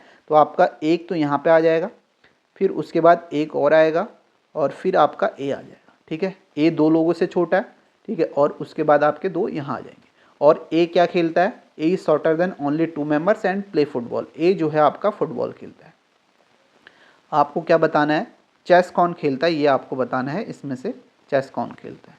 आगे लिखा गया है the tallest member among them play chess. जो टॉलेस्ट है वो चेस खेलता है, यानी कि ये वाला आपको बताना है ये कौन खेलता है. टॉलेस्ट आपको बताना है, सीधी सी बात ये है. आगे लिखा है B is taller than E. B जो है टॉलर है ई से तो बड़ा है बोल रहा है. B is taller than E but shorter than D. ठीक है, बट पहले वाले के बारे में बात करेगा, यानी कि क्या है, बट शॉर्टर है डी से, यानी कि डी से छोटा है. इस तरीके से ये आने चाहिए तीनों डी बी. और आगे लिख के है E play tennis. E tennis खेलता है और he is not the shortest. E जो है शॉर्टेस्ट नहीं है, यानी कि ई यहाँ नहीं आ सकता. तो ई यहाँ नहीं आ सकता तो आपका ई आपका यहाँ आ सकता है. ठीक है, ई यहाँ आएगा क्योंकि इससे बड़ा बी है तो बी यहाँ आएगा, तो आपका डी यहाँ आ जाएगा. तो आपको क्या बताना है, चेस कौन खेलना है. तो बाकी का हमको बताना ही नहीं है, तो उसके बारे में सोचना कौन क्यों है. तो इसका सीधे से राइट आंसर आ जाएगा डी. डी जो है आपका वो चेस खेलता है. ठीक है, ई तो आपका टेनिस खेलता है, तो डी इसका राइट आंसर आ जाएगा. ऑप्शन 2 यहाँ पे क्या होगा, करेक्ट हो जाएगा. आसान, यही बताना था जो आपका चेस खेलता है. नेक्स्ट क्वेश्चन देखोगे. नेक्स्ट लिखा है a man walks 10 metre forward towards the direction of sunrise and then 10 metre to his right. After that every time turning to his left he walks 5 metre 15 metre and 15 metre respectively. आपको बताना what is the likely direction he is now with reference to his starting point. एक आदमी सूर्योदय की दिशा में 10 metre आगे चलता है. ठीक है, तो चला लेते हैं फिर 10 मीटर आगे. ये आपका सूर्योदय है तो ईस्ट की तरफ सनराइज होगा, तो आप देखोगे 10 मीटर आगे चला, ये 10 मीटर चले गया. फिर बोला ये स्टार्टिंग थी. ठीक है, फिर इसने बोला sunrise and then 10 metre to his right. अब 10 मीटर राइट को जाएगा तो आप देखो खुद चलना, तो आपका राइट इधर हो जाएगा. 10 मीटर फिर कहाँ चला, राइट चला. ठीक है, ये 10 मीटर राइट चला. आगे क्या मिला, after that every time turning to his left. फिर उसके बाद हर टाइम वो लेफ्ट में टर्न करना है. 5 15 15 उसने चलना है. तो अब देखो लेफ्ट में चलेगा तो सबसे पहले 5 चलना है, तो ये 5 मीटर चल जाएगा. फिर लेफ्ट इसे टर्न करना है, 3 बार लेफ्ट टर्न करना है, 5 15 15. तो फिर 15 इसको टर्न करना है, तो ये आपका 10 तो यहाँ तक था, तो ये आपका कहीं यहाँ पहुँच जाएगा. ठीक है, ये आपका 15 मीटर हो गया. फिर उसको 15 मीटर लास्ट में, तो 15 मीटर आप देखोगे 5 ये है 10 ये है, तो यानी कि वो स्टार्टिंग में यहाँ आ जाएगा 15 मीटर. ठीक है, बराबर में पहुँच जाएगा. ये स्टार्टिंग है, ये इसका एंडिंग है. तो अब क्या बोला है, अपने शुरुआती बिंदु के संदर्भ में वो किस संभावित दिशा में. ठीक है, शुरुआती ये था, तो संभावित दिशा ये आपको पता है, ईस्ट वेस्ट नॉर्थ साउथ. तो ये दिशा है, तो यहाँ पे आप देखोगे ये आपका नॉर्थ में है, तो नॉर्थ में है, तो इसका जो राइट आंसर आ जाएगा वो आपका क्या आएगा, ऑप्शन थर्ड यहाँ पे सही हो जाएगा, नॉर्थ. ठीक है, नॉर्थ दिशा में वो है. नेक्स्ट क्वेश्चन देखते हैं. नेक्स्ट लिखा हुआ है आपका group captain is selecting 5 members out of, ये लिखा हुआ है R&T his for his team. ठीक है, यहाँ पे कॉमा है. इसने क्या बोला, group captain is selecting 5 members out of ABCDEFPQR and T for his team. ठीक है, A, E and F can only be selected together. If B is selected, then neither Q nor D can be selected. C cannot be selected with E or F. Only one can be selected from B or T. Which of the following selection is correct? ठीक है, option देख लेते हैं इस तरीके से. इसने क्या बोला है, देखो ग्रुप कैप्टन है, उसको अपनी टीम में इन मेंबर्स में जो यहाँ पे मेंबर दिए गए हैं इसमें से 5 लोगों को लेना है। आगे आपकी कंडीशन दी गई है कि कौन कौन से वो ले सकता है। तो आपको यहाँ पे बताना है कि निम्नलिखित में से कौन सा चयन सही है। कौन सा चयन सही है आपको देखना है। तो पहली यहाँ पे क्या बोला है, ए, ई और एफ का चयन केवल एक साथ किया जा सकता है, यानी कि A, E and F can only be selected together. या इसका मतलब क्या हुआ, जहाँ ए आएगा उसके साथ ई भी होना चाहिए, उसके साथ एफ भी होना चाहिए, यानी कि ये तीनों जो हैं एक साथ आने चाहिए। ये पहली कंडीशन तो ये है कि अगर उससे 5 लोग लेने हैं, इसमें से 5 लोग लेने हैं, अगर उनमें से वो ए लेता है तो उसके साथ उसको ई और एफ भी लेना ही पड़ेगा। ठीक है, पहली कंडीशन ये है। दूसरी कंडीशन क्या है, यदि बी का चयन किया जाता है तो ना क्यू और ना ही डी आएगा। तो इसका मतलब क्या है, if B is selected then neither Q not D can be select, यानी कि अगर बी सेलेक्ट हुआ तो क्यू और डी जो होगा वो सेलेक्ट नहीं होगा। यानी कि अगर मैं इसमें से बी को लेता हूं तो मेरे पास ना तो क्यू को ले सकता हूं ना ही डी को ले सकता हूं। या मैं ये भी कह सकता हूं अगर जिस टीम में क्यू और डी होंगे उसमें बी नहीं होगा। बात समझ में आई। दूसरा ये। तीसरा इसने क्या बोला, C can not be selected with E और एफ। फिर बोला सी इनके साथ सेलेक्ट नहीं हो सकता। अगर ई और एफ को आप सेलेक्ट कर रहे हो तो सी सेलेक्ट नहीं हो सकता। इसका मतलब ये होगी कि अगर सी सेलेक्ट होगा तो ई और एफ नहीं होगा। ठीक है, only one can be selected from B और टी। इसका मतलब क्या है, चौथी कंडीशन क्या है, बी और टी में से या तो बी सेलेक्ट होगा या आपका टी सेलेक्ट होगा, दोनों एक साथ नहीं आ सकते। ठीक है, ये है। अब देखो पहली कंडीशन क्या है, ए आ रहा है। अब देखो मैंने बताया कि ए आ रहा है तो एक पहली कंडीशन क्या थी, ए ई एफ एक साथ होने चाहिए थे। यहाँ आप देखो ए ई है, एफ नहीं है, तो ये आपका गलत हो गया। दूसरा आप देखो यहाँ पे क्या है, D P R C Q. देखो D P R C Q, D है आपका तो बी नहीं होना चाहिए, बी नहीं दिख रहा है। पी और आर के साथ कोई कंडीशन नहीं है। ठीक है, पी आर आ सकते हैं। आगे लिखा है सी, अगर सी है तो ई और एफ नहीं होना चाहिए। ठीक है, ये है तीसरी कंडीशन है। अगर ई और एफ है तो सी नहीं होना चाहिए, सी है तो ई और एफ नहीं होना चाहिए, तो ये भी सही है। क्यू देखो, क्यू के साथ क्या, अगर क्यू है तो आपका बी नहीं होना चाहिए, तो बी नहीं है, तो यही इसका आंसर हो जाएगा। आगे देखो तीसरा और चौथा एलिमिनेट कर लेते हैं, फिर आपको और अच्छे से समझ में आ जाएगा। देखो बी है, बी के साथ क्यू और डी नहीं होना चाहिए। ठीक है, ये सही है। पी है, पी के साथ कोई कंडीशन नहीं है। पी आर के साथ सी है, सी के साथ आपका ई और एफ नहीं होना चाहिए, ये भी सही है। टी है, देखो टी और बी में से चौथी कंडीशन फेल होगी। इसने क्या बोला था लास्ट में, only one can be selected from B और टी। बी और टी में से एक ही होना चाहिए, यहाँ तो दोनों है, तो ये ऑप्शन भी गलत हो गया। आगे आप देखोगे ए ई एफ तो है, बी और सी। ठीक है, आगे क्या लिखा है इसमें, देखो सी के साथ ई नहीं आ सकता है। आप देखो यहाँ सी भी है और ई भी है, इसने लिखा है ना, या तो सी होगा या ई एफ होगा। अगर ई एफ सेलेक्ट हो रहे हैं तो सी नहीं होना चाहिए। यहाँ ई एफ सेलेक्ट हुआ लेकिन सी भी है, तो ये ऑप्शन भी गलत। तो आपका राइट आंसर क्या होगा, ऑप्शन 2 है। ठीक है, क्वेश्चन को यहाँ पे पढ़ना ही जितना है, उसके बाद क्वेश्चन आसान है।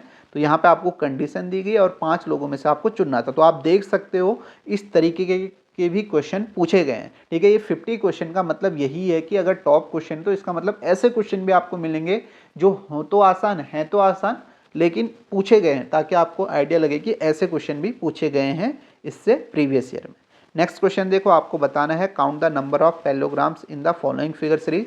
इनकी आकृति में समांतर चतुर्भुजों की संख्या आपको गिननी है। तो इसे गिनने का इस तरीका फिगर आता है। तो इसमें सिंपल है, जैसे आप यहाँ पे रेक्टेंगल गिनते हैं उस तरीके से यहाँ पे गिन सकते हैं। जैसे आपको नंबरिंग करनी है 1 2 3 और 1 2, तो आप देखोगे यहाँ पे कितना है, 3 2 5 1 6 और 2 1 3। तो यहाँ पे 6 और 3 को मल्टीप्लाई कर देना है, तो 6 3 18। तो टोटल यहाँ पे समांतर चतुर्भुज जो होंगे वो ऑप्शन 2 हो जाएगा, क्योंकि आप समांतर चतुर्भुज होते क्या है, जिसमें आमने सामने की क्या होती हैं, भुजाएं बराबर होती हैं। तो ये आपका स्क्वायर भी आपका समांतर चतुर्भुज होता है और आपका रेक्टेंगल भी समांतर चतुर्भुज होता है। जो पैटर्न वहाँ लगता है, जो मेथड वहाँ लगती है, उसी तरीके से बाकी आप यहाँ पे गिन के भी देख सकते हो। ठीक है, ये इसकी ट्रिक होती है। यहाँ पे अगर इस तरीके का फिगर हो तो आपको 1 2 3 ऐसे लिखना है और 1 2 ऐसे लिखना है और 6 और 3 को मल्टीप्लाई कर देना। ऑप्शन 2 यहाँ पे सही हो जाएगा 18। नेक्स्ट क्वेश्चन देखो, नेक्स्ट है आपको बताना है 7% PQRS, ये आपका कॉमा क्यों नहीं आया इनके बीच में, PQRSABD एक सीढ़ी पर एक के ऊपर एक बैठे हुए हैं। जरूरी नहीं कि इसी क्रम में हो। बी ना तो सबसे ऊपर बैठा है ना ही सबसे नीचे है। पी और आर के बीच में केवल 4 व्यक्ति बैठते हैं, एस और ए के, ये मतलब इन्फॉर्मेशन आपको दी गई है। आगे बताना है 3 of the following are similar in certain way based on their sitting arrangement and form a group, which of the following does not belong to that group. तो ये आपको यहाँ पे दिया हुआ है, मतलब इसमें से 3 तो एक ग्रुप को बिलोंग करेंगे, एक नहीं करेगा। तो इस क्वेश्चन को हम यहाँ पे सॉल्व करते हैं, ठीक है।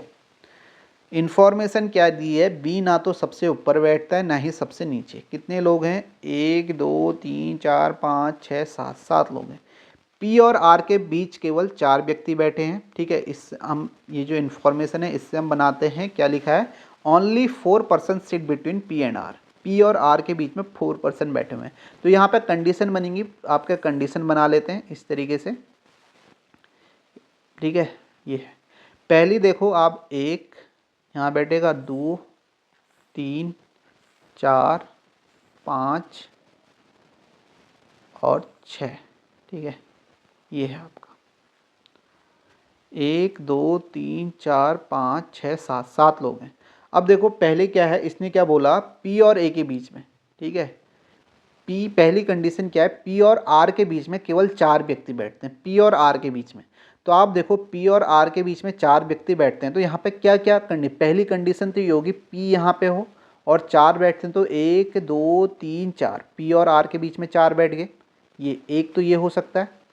दूसरा आपका एक ये कंडीशन भी हो सकती है, अगर पी यहाँ पे हो, 1 2 3 4, आर यहाँ पे हो, एक कंडीशन ये हो सकती है। तीसरी कंडीशन ये भी हो सकती है इसके रिवर्स, यानी कि आर आपका यहाँ हो और आपका पी यहाँ हो। एक कंडीशन और बन सकती है कि आपका आर इधर हो और आपका पी इधर हो। यही 4 कंडीशन बन सकती हैं। अब आगे देखो और क्या इन्फॉर्मेशन इसने दी है।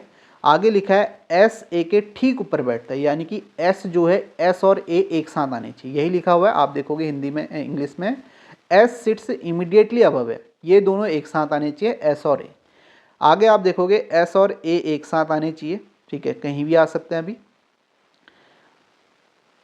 आर और डी के बीच केवल एक व्यक्ति बैठता है, और बोल रहा है आर और डी के बीच केवल एक व्यक्ति बैठता है, तो आर और डी के बीच केवल एक व्यक्ति बैठता है, तो आर यहाँ है तो डी आपका यहाँ होगा पहले केस में, ठीक है। आर और डी के बीच में एक व्यक्ति, यहाँ आपका डी यहाँ हो जाएगा, आर और डी के बीच में एक व्यक्ति, यहाँ आपका इधर होगा, और इधर आप देखोगे ये होगा चौथे में, आर और डी के बीच में एक व्यक्ति। अब देखो इसने क्या बोला, एस और ए एक साथ आने चाहिए, ठीक है, एस और ए एक साथ आने चाहिए। आगे लिखा है डी एस के नीचे बैठता है, डी जो है एस के नीचे बैठता है, ठीक है। पहले हम ये देख लेते हैं, एस और ए एक साथ आनी चाहिए, यही लिखा था, एस ए के ठीक ऊपर बैठता है। तो आप देखोगे पहले कंडीशन में एस और ए यहीं आ सकते हैं, और कहीं आ सकते हैं क्या, नहीं, क्योंकि एक साथ आने चाहिए। और इस केस में एस और ए यहाँ आ सकते हैं, ठीक है। इस केस में एस और ए यहाँ पे आ सकते हैं, और इस केस में एस और ए यहाँ आ सकते हैं। आगे लिखा है डी एस के नीचे बैठता है, डी जो है एस के नीचे बैठता है, ठीक है। ये सही है, ये सही है डी, लेकिन ये गलत हो जाएगा, डी एस के नीचे बैठता है, यहाँ तो आपका डी ऊपर बैठ गया, तो ये कंडीशन गलत होगी, ठीक है, ये गलत हो गया। यहाँ भी ये भी गलत हो जाएगा, क्योंकि डी एस के नीचे बैठता लिखा और डी तो यहाँ ऊपर बैठा है, तो दो यहाँ पे कंडीशन जो होगी वो आपकी रॉन्ग होगी, एलिमिनेट हो जाएंगी इसी तरीके से। आगे लिखा है बी क्यू के ऊपर बैठता है, बी जो क्यू के ऊपर बैठता है, तो इसका मतलब बी यहाँ आएगा और क्यू यहाँ आएगा। यहाँ क्यों नहीं आ सकता बी, क्योंकि पहली लाइन लिखी थी बी ना तो सबसे ऊपर बैठता है ना ही सबसे नीचे, तो ये भी एलिमिनेट हो गया। तो ये आपके यहाँ पे ये सही कंडीशन बन जाएगा। अब देखो यहाँ पे क्या बताना है, इनमें से 3 तो किसी तरीके से एक समान है, एक अलग है। एस और डी, एस और डी क्या है, एस और डी के बीच में एक बैठा हुआ है। बी और क्यू क्या है, बी और क्यू के बीच में भी एक पर्सन बैठा है। पी और ए क्या है, पी और ए के बीच में भी एक पर्सन बैठा है। डी और बी एक साथ बैठे, तो यानी कि इसका मतलब ऑड क्या हो जाएगा, ऑप्शन 4 हो जाएगा।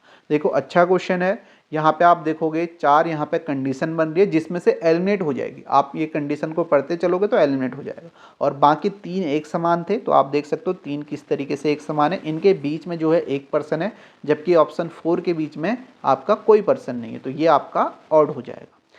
नेक्स्ट क्वेश्चन देखो, नेक्स्ट आपका यहाँ पे लिखा हुआ है, ठीक है, ये आपने देख लिया। नेक्स्ट है if R is the mother of girl P, blood relation का है, इससे हम बना लेते हैं। इसने क्या बोला है, आर जो है, if R is the mother of girl P,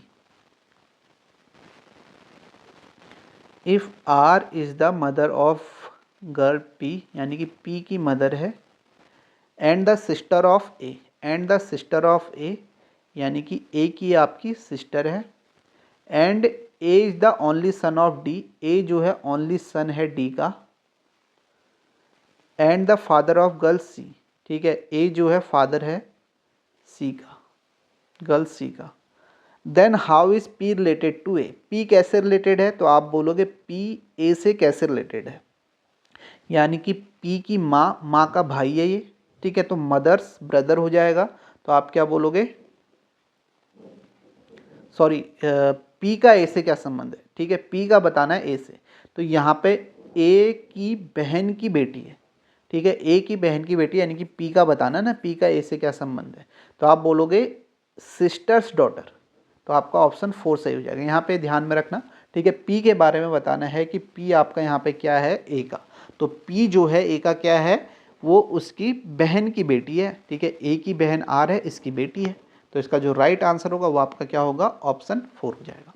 next question देखो, यहाँ पे लिखा है how many straight lines does a cuboid है, ठीक है, घनाभ में कितनी सीधी रेखाएं होती हैं, तो इसे बना लेते हैं, घनाभ में कितनी सीधी रेखाएं होती है, तो आप देखोगे 1 2 3 4 ये होती हैं, वैसे तो 12 होती हैं, लेकिन ये ध्यान में रखना है, फिर भी बना के 4 ये होगी, और 4 1 2 3 4 4 4 8 होगी, 9 10 11 और 12 होती हैं, तो ऑप्शन 2 यहाँ पे क्या हो जाएगा, करेक्ट हो जाएगा। नेक्स्ट क्वेश्चन है study the given pattern carefully and select the number from among the given option that can replace the question mark in it, तो आपको बताना है, ये आपका यहाँ पे क्वेश्चन है मिसिंग नंबर का, तो आपको बताना है क्वेश्चन मार्क की जगह पे क्या आएगा। तो अब देखो यहाँ पे आप किस तरीके से यहाँ पे जा सकते हो, ठीक है, या तो आप 30 की तरफ बढ़ो या आप 12 की तरफ बढ़ो, कॉलम में सोच सकते हो पैटर्न, ठीक है, और आपका रो में भी सोच सकते हो। तो आप देखोगे अगर मुझे 12 चाहिए तो मैं 12 तक कैसे जा सकता हूँ, नीचे की तरफ अगर मैं जाता हूँ कॉलम में, तो मुझे 12 चाहिए 30 और 20 से, तो मुझे सिंपल ये देख रहा है 30 में से 20 माइनस किया +2 कर लिया। आप देखो 30 में से 20 माइनस करोगे 10 आएगा, 10 में 2 करोगे तो 12 आ जाएगा। ऐसे ही नेक्स्ट कॉलम में देखते हैं, सेम पैटर्न होना चाहिए, 42 में से 30 माइनस करते हैं, कितना आता है 12, +2 ऐड कर देते हैं तो 14 आ जाता है। तो ऐसे ही यहाँ पे 56 से आप क्या माइनस करोगे और +2 ऐड करोगे तो आपको क्या मिलना चाहिए 16। तो यहाँ से आप देखोगे 56 और 2 58 हो जाएगा, 58 16 यहाँ आ जाएगा, x वहाँ चले जाएगा, तो आप देखोगे 8 में से 6 2 और 5 में से 1 4, तो 42 इसका आंसर आ जाएगा। ऑप्शन 3 यहाँ पे क्या होगा, करेक्ट हो जाएगा। ठीक है, ये आप यहाँ पे देख सकते थे। आप बीच वाले नंबर पे भी जा सकते थे, आप ये भी बोल सकते थे अगर मुझे बीच वाला नंबर चाहिए तो 30 में से 12 माइनस करूँगा 18 आएगा, इसमें +2 ऐड कर दूंगा 20 आ जाएगा। ऐसे ही 42 में से 14 माइनस करूँगा तो आप कहोगे 28 आएगा, उसमें +2 ऐड करूँगा 30 आ जाएगा। ऐसे ही 56 में से 16 माइनस करोगे तो आपको 40 मिलेगा, 40 में 2 ऐड करोगे तो 42 मिलेगा। तो ऐसे भी आप बीच वाले नंबर पे भी जा सकते थे। अगर बीच वाले नंबर पे जाना था तो फिर इन दोनों से पैटर्न सोचना था, तो ये आपको यहाँ पे देखना है। तो इसका राइट आंसर क्या है, ऑप्शन 3 है। जितना दिखने में आसान क्वेश्चन लगता है, जब आपका वहाँ पे प्रेशर होता है ना एग्जाम में, तो ये आसान भी आपको वहाँ पे टफ लगने लग जाता है, इसलिए प्रैक्टिस इनकी बनी रहनी चाहिए। नेक्स्ट क्वेश्चन देखो, नेक्स्ट क्या है, क्या लिखा है, a tourist wanted to see the planetarium in a city, he walked from the railway station in the east direction and arrived at the pond. ठीक है, यहाँ पे आपको एक वो दी गई है, ये आपका किसका क्वेश्चन है, डायरेक्शन का। Tourist want to see the planetarium, ठीक है, he walk from the railway station in east direction, east direction में गया, चला देते हैं ईस्ट डायरेक्शन में, and arrived at a pond, ठीक है, एक पॉन्ड के पास पहुंच गया, ठीक है, ये पॉन्ड है, पॉन्ड के पास पहुंच गया। फिर ही टर्न लेफ्ट, इसने टर्न लेफ्ट लिया तो टर्न लेफ्ट लेगा तो इस तरीके से यहाँ पहुंच जाएगा, left and at the second corner of the pond, second corner में पहुंच गया पॉन्ड के। आगे लिखा हुआ है ही टर्न राइट, ठीक है, राइट टर्न लेगा तो इस तरीके से यहाँ पहुंच जाएगा। Soon he reached another corner of the pond, ठीक है, एक पॉन्ड है, एक कॉर्नर ये है, एक ही हो गया, तीसरे कॉर्नर पे पहुंच गया। फिर इसने क्या बोला है, ही टर्न लेफ्ट, फिर से लेफ्ट टर्न लिया और ये आपका प्लेनेटेरियम के पास पहुंच गया, यानी कि लेफ्ट टर्न लेगा तो इस तरीके से यहाँ पहुंच जाएगा, ये आपका प्लेनेटेरियम है। अब बताना है in what direction was the railway station situated and the with respect to planetarium, यानी कि ये आपका जो रेलवे स्टेशन है ये किस डायरेक्शन में, तो ये आप देखो ये आपका ईस्ट है, ये आपका वेस्ट है, ये नॉर्थ है, ये साउथ है। तो आप देखो ये ईस्ट वेस्ट नॉर्थ साउथ है, तो आपको यहाँ पे दिखेगा इस तरीके से भी आप देख सकते हो। तो ये आपका इस डायरेक्शन में, और आपको प्लानिटेरियम से रेलवे की डायरेक्शन बतानी है। तो आप देखोगे ये आपका साउथ, ये वेस्ट, तो आप बोलोगे ये साउथ वेस्ट में है, साउथ वेस्ट में दिख रहा है यहाँ से साउथ वेस्ट में। तो आपका राइट आंसर क्या आ जाएगा, साउथ वेस्ट आएगा, यानी कि ऑप्शन 2 जो होगा वो आपका यहाँ पे क्या हो जाएगा, करेक्ट हो जाएगा। ठीक है, आप देखो यहाँ है और ये इस डायरेक्शन में आपको दिख रहा है, तो साउथ वेस्ट यहाँ पे क्या होगा, करेक्ट होगा। आपको यही बताना है तारामंडल के संबंध में रेलवे स्टेशन किस दिशा में स्थित है। ठीक है, तारामंडल के रिस्पेक्ट में बताना है, ठीक है, ना कि रेलवे के रिस्पेक्ट में, तारामंडल के रिस्पेक्ट में रेलवे किस डायरेक्शन में। नेक्स्ट क्वेश्चन देखो, नेक्स्ट क्वेश्चन आपके सामने है, लुकिंग एट अ फोटो सचित सेठ। ठीक है, इस फोटो को सचित देखते हुए सचित कह रहा है। तो मैंने आपको बताया इस क्वेश्चन को आप हिंदी में पढ़ें, बड़ी आसानी से हो जाता है, इसमें कोई दिक्कत नहीं होती। इसने क्या बोला, एक फोटो को देखकर सचित ने कहा इस महिला, एक फोटो को देखकर सचित ने कहा इस महिला ने मेरे पिता की इकलौती बेटी के भाई को जन्म दिया है। इस महिला ने मेरे पिता की, यानी कि सचित कह रहा है, ठीक है, सचित कह रहा है, ये आपका सचित है। सचित ने कहा इस महिला ने मेरे पिता की, यानी कि मेरे पिता की, इसके पिता हो गए, ठीक है, ये आपका स्क्वायर वाला या रेक्टेंगल बॉक्स मेल को दिखाएगा। मेरे पिता यानी कि सचित के पिता हो गए, ठीक है, सचित के पिता की इकलौती बेटी के, की इकलौती बेटी यानी कि इसकी बहन हो जाएगी, यहाँ पे इकलौती बेटी यही आएगी। ठीक है, इकलौती बेटी सचित की, ठीक है, ये आप देखना इकलौती बेटी, ये आपका जो ये आपका सर्किल वाला है ये आपका फीमेल को डिनोट करेगा। इकलौती बेटी के भाई को जन्म दिया है, यानी कि भाई ये खुद हो जाएगा, महिला ने दिया है, ठीक है, तो महिला, तो ये महिला होगी, तो महिला आपकी क्या होगी, यहाँ पे इसकी भी होगी, सिंपल सी बात है। तो यहाँ पे क्या है, ये महिला कौन है जिसके बारे में बात कर रहा है। तो यहाँ पे इसने क्या बोला, सचित का उस महिला के पति से क्या संबंध है, सचित का उस महिला के पति से फादर हो जाएगा, सचित का, सॉरी फादर नहीं बेटा, ठीक है, सचित का उस महिला के पति से क्या संबंध है, हाउ इज सचित रिलेटेड, सचित के बारे में बताना है कि वो हस्बैंड ऑफ द वुमेन, ठीक है, how is Sachit related to the husband of the women, यानी कि वुमेन के हस्बैंड से आपका सचित क्या है, सन हो जाएगा, यानी कि ऑप्शन 3 यहाँ पे करेक्ट हो जाएगा। ठीक है, तो इससे मैंने बताया हिंदी में आप करेंगे बड़ी आसानी से हो जाता है। इसने क्या बोला, फोटो को देखकर सचित ने कहा मेरे पिता, ये इसके पिता हो गए, पिता की इकलौती बेटी के भाई को जन्म दिया, यानी कि इसको जन्म दिया है। तो इसको जन्म जो देगा ये महिला ने दिया है, इस महिला के बारे में बात कर रहा है, इस महिला ने इसको जन्म दिया है।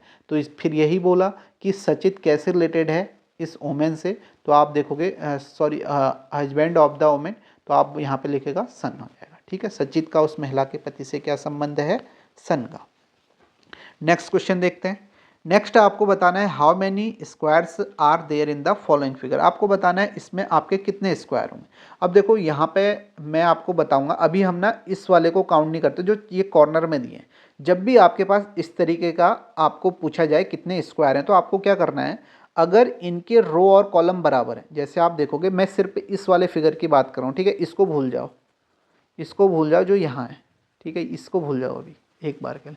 अगर इसमें आपको बताना है कितने स्क्वायर हैं, तो आपको पहले देखना है कि ये अगर रो और कॉलम बराबर हैं, देखो 1 2 3 4 कॉलम है, 1 2 3 4 4 रो हैं, तो इसका पैटर्न क्या होता है, इसकी ट्रिक क्या होती है, यहाँ पे 1 2 3 4 ऐसे नंबर डालो, इनका स्क्वायर ऐड कर लो, इनका स्क्वायर करके इन सभी का सम कर लो, तो इतने टोटल स्क्वायर होंगे। देखो मैंने क्या बोला, नंबर डाला, 1 का स्क्वायर प्लस 2 का स्क्वायर प्लस 3 का स्क्वायर प्लस 4 का स्क्वायर, तो आप देखो 1 प्लस 4 प्लस 9 प्लस 16, 16 9 25, 25 और 4 यहाँ पे कितना हो जाएगा 29, 29 1 30, तो इसमें टोटल कितने स्क्वायर होंगे 30, कितने वर्ग होंगे 30, तो 30 तो आपके इसमें आ गए, 30 आपके इसमें आ गए। अब हम बाकी की बात कर लेते हैं, ठीक है, ये समझ में आ गया 30 होते हैं इसमें, ठीक है, बाकी आप गिन भी सकते हो, 30 इसमें होते हैं, ये आपकी ट्रिक होती है।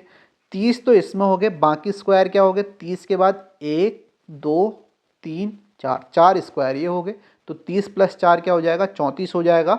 ऑप्शन ए की है, आप देखोगे 34, तो इसका राइट आंसर क्या हो जाएगा, ऑप्शन फर्स्ट।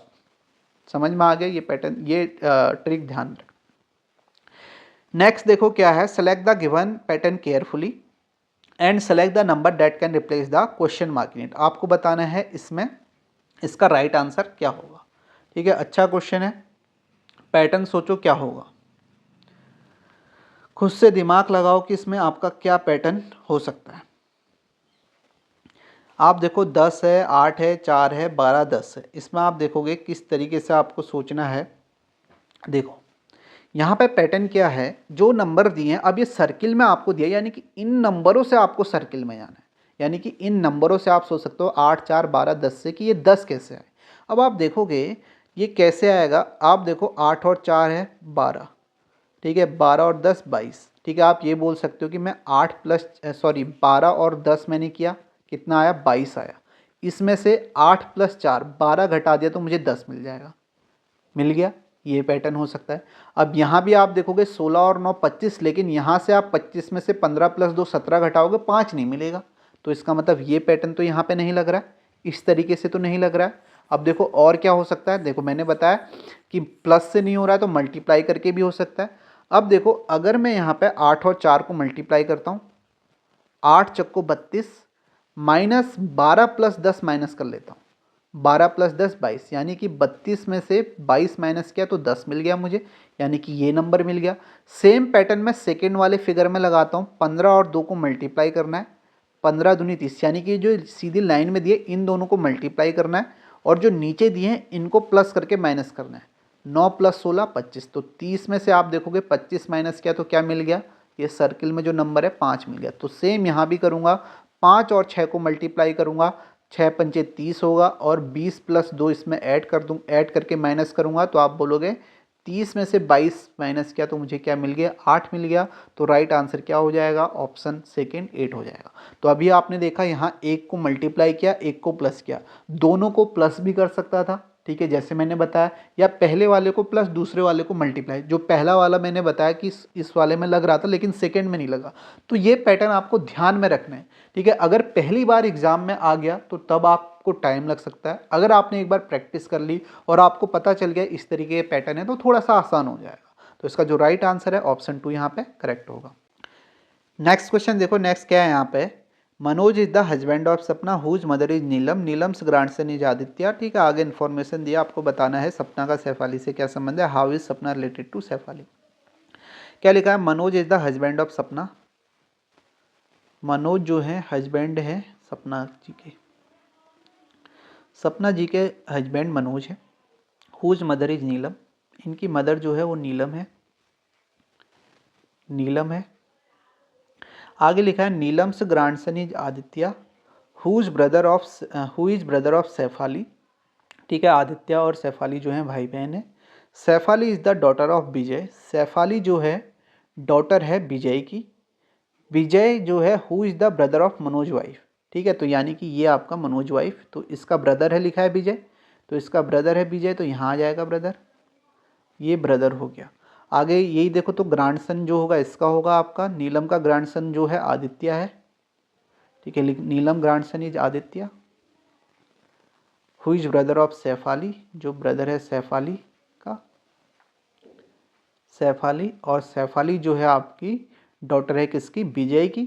ठीक है, Saif Ali is daughter of Vijay, Vijay who is the brother of Manoj wife, यानी मनोज के वाइफ का जो है ब्रदर हो गया आपका विजय। अब लिखा है हाउ इज सपना रिलेटेड टू सैफ अली, सपना कैसे रिलेटेड है सैफ अली से। तो आप बोलोगे सैफ अली से सपना कैसे रिलेटेड है, तो सैफ अली के फादर की बहन है। ठीक है, फादर की बहन है, यानी कि सैफ अली के फादर की बहन, तो आपका ये आंट हो जाएगी सैफ अली। ठीक है, ये इसके फादर की बहन है तो मैटरनल आंट होगी, पैटर्नल नहीं होगी, मैटरनल होगी। ठीक है, तो आपका ऑप्शन 2 यहाँ पे, सॉरी मैटरनल नहीं पैटर्नल होगी। ठीक है, पिता की साइड से पैटर्नल होगी ना, तो आप देखो सैफ अली के फादर की बहन है तो पैटर्नल आंट हो जाएगी। तो आपका राइट आंसर क्या होगा, ऑप्शन 3 जो होगा यहाँ पे क्या होगा, सही हो जाएगा। नेक्स्ट क्वेश्चन देखो, नेक्स्ट है आपका Raj told yesterday I defeated the father of the only sister of my maternal uncle whom did Raj defeated. तो आपको बताना है राज ने राहुल से कहा, ठीक है, राज भाई बोल रहे हैं राहुल से, राज ने कहा राहुल से कल मैंने अपने मामा की, ठीक है, राज ने राहुल से कहा, राज यहाँ पे बोल रहे हैं कल मैंने अपने मामा की इकलौती बहन, ठीक है, मामा की, क्योंकि मामा की यानी कि इसकी मदर का भाई होगा मामा, मामा की इकलौती बहन ये इसकी माँ हो जाएगी, बहन के पिता को हराया, यानी कि इसके पिता को हराया, पिता को हराया। राज ने किसे हराया, ठीक है, राज ने किसे हराया, राज ने ये आपका अपनी माँ के पिता को हराया, ठीक है, यही तो लिखा है, ये इसकी मदर होगी, ठीक है, माता कह दो, माता हो गए, और इसके पिता को हराया, तो माता के पिता को हराया, यानी कि आप बोलोगे मदर्स फादर। ऑप्शन फर्स्ट सही हो जाएगा। देखो फिर से पढ़ो, आसान है। राज ने राहुल से क्या कहा, कल मैंने अपने मामा की, ठीक है, ये मामा हो गए इसके, मामा की इकलौती बहन इसकी खुद माँ हो जाएगी, बहन के पिता को हराया, तो ये आपके क्या होंगे कि मदर्स फादर को इसने हराया, मदर्स फादर यानी कि नाना जी को हराया, ये बोल सकते हो। तो ऑप्शन फर्स्ट जो होगा इसका राइट आंसर हो जाएगा mother's father.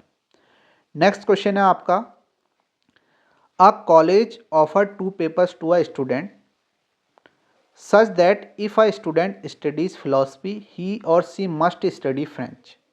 One who study history cannot choose psychology। ठीक है, इस तरीके से यहाँ पे बोला गया। आपको क्या बताना है, if so what other discipline will a psychology student have to study. आपको बताना है तो मनोविज्ञान के छात्रों को कौन सा अन्य विषय पढ़ना हो, यानी कि 2 सब्जेक्ट हैं, 2 सब्जेक्ट आपको पढ़ने हैं, और उनके साथ आपको क्या दी गई है, कंडीशन दी गई है कि पहला आपका जो सब्जेक्ट है, और आपको बताना है जो साइकोलॉजी है उसका जो दूसरा सब्जेक्ट है वो कौन सा है। सिंपल सी बात है। तो ये आपका सब्जेक्ट 1 है और ये आपका सब्जेक्ट 2 है। कह रहा है कि इफ़ स्टूडेंट स्टडीज फिलॉसफी, अगर वो फिलॉसफी पढ़ता है, ही और सी मस्ट स्टडी फ्रेंच, तो उसको फ्रेंच पढ़नी मस्ट है, तो फ्रेंच यहाँ हो जाएगी। तो इसका मतलब ऑप्शन भी आप देखोगे तो फ्रेंच तो नहीं हो सकता, क्योंकि फिलॉसफी वाला फ्रेंच पढ़ रहा है। आपको बताना है साइकोलॉजी वाला क्या पढ़ेगा। तो ऑप्शन भी ऐसे एलिमिनेट करो, अगर टाइम कम है, बिल्कुल एक ही लाइन पढ़ पाए, तो अगर आपको आंसर लगाना भी है तो इस तरीके से लगाओ, क्योंकि ये तो साफ लिखा है जो फिलॉसफी पढ़ रहा है उसको फ्रेंच मस्ट है। वन हु स्टडीज हिस्ट्री, जो हिस्ट्री पढ़ता है, जो हिस्ट्री पढ़ रहा है, कैन नॉट चूज साइकोलॉजी, वो साइकोलॉजी नहीं ले सकता। ठीक है, तो इसका मतलब साइकोलॉजी यहाँ पे नहीं आएगा। French student can not study history, French तो हिस्ट्री नहीं पढ़ेगा।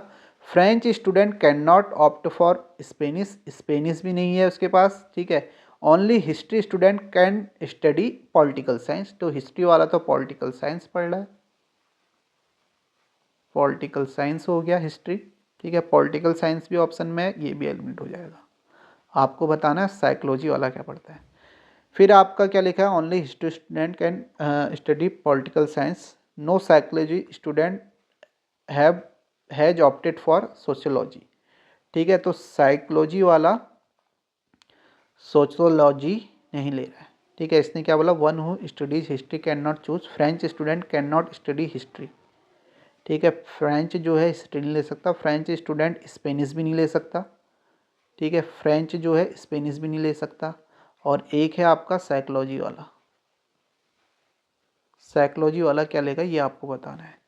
तो साइकोलॉजी के लिए आपका यहाँ पे बचा है ओनली हिस्ट्री वाला, हिस्ट्री और पॉलिटिकल साइंस हो गया है, साइकोलॉजी और सोशियोलॉजी वाला बचा है। ठीक है, no psychology student has opted for sociology, यानी कि सोशियोलॉजी ये नहीं ले सकता, तो सोशियोलॉजी वाला ये लेगा।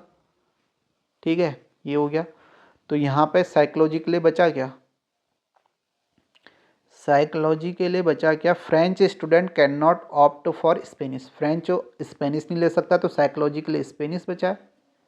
ठीक है, तो स्पेनिश हो जाएगा इसका राइट आंसर, स्पेनिश। ठीक है, और तो बचा ही नहीं है ना, सारे सब्जेक्ट हो तो स्पेनिश इसका राइट आंसर हो जाएगा, ऑप्शन 4। ऑप्शन 4 यहाँ पे क्या होगा, करेक्ट होगा स्पेनिश। आसान है, जो भी यहाँ पे लिखा है वो आपको पढ़ना है।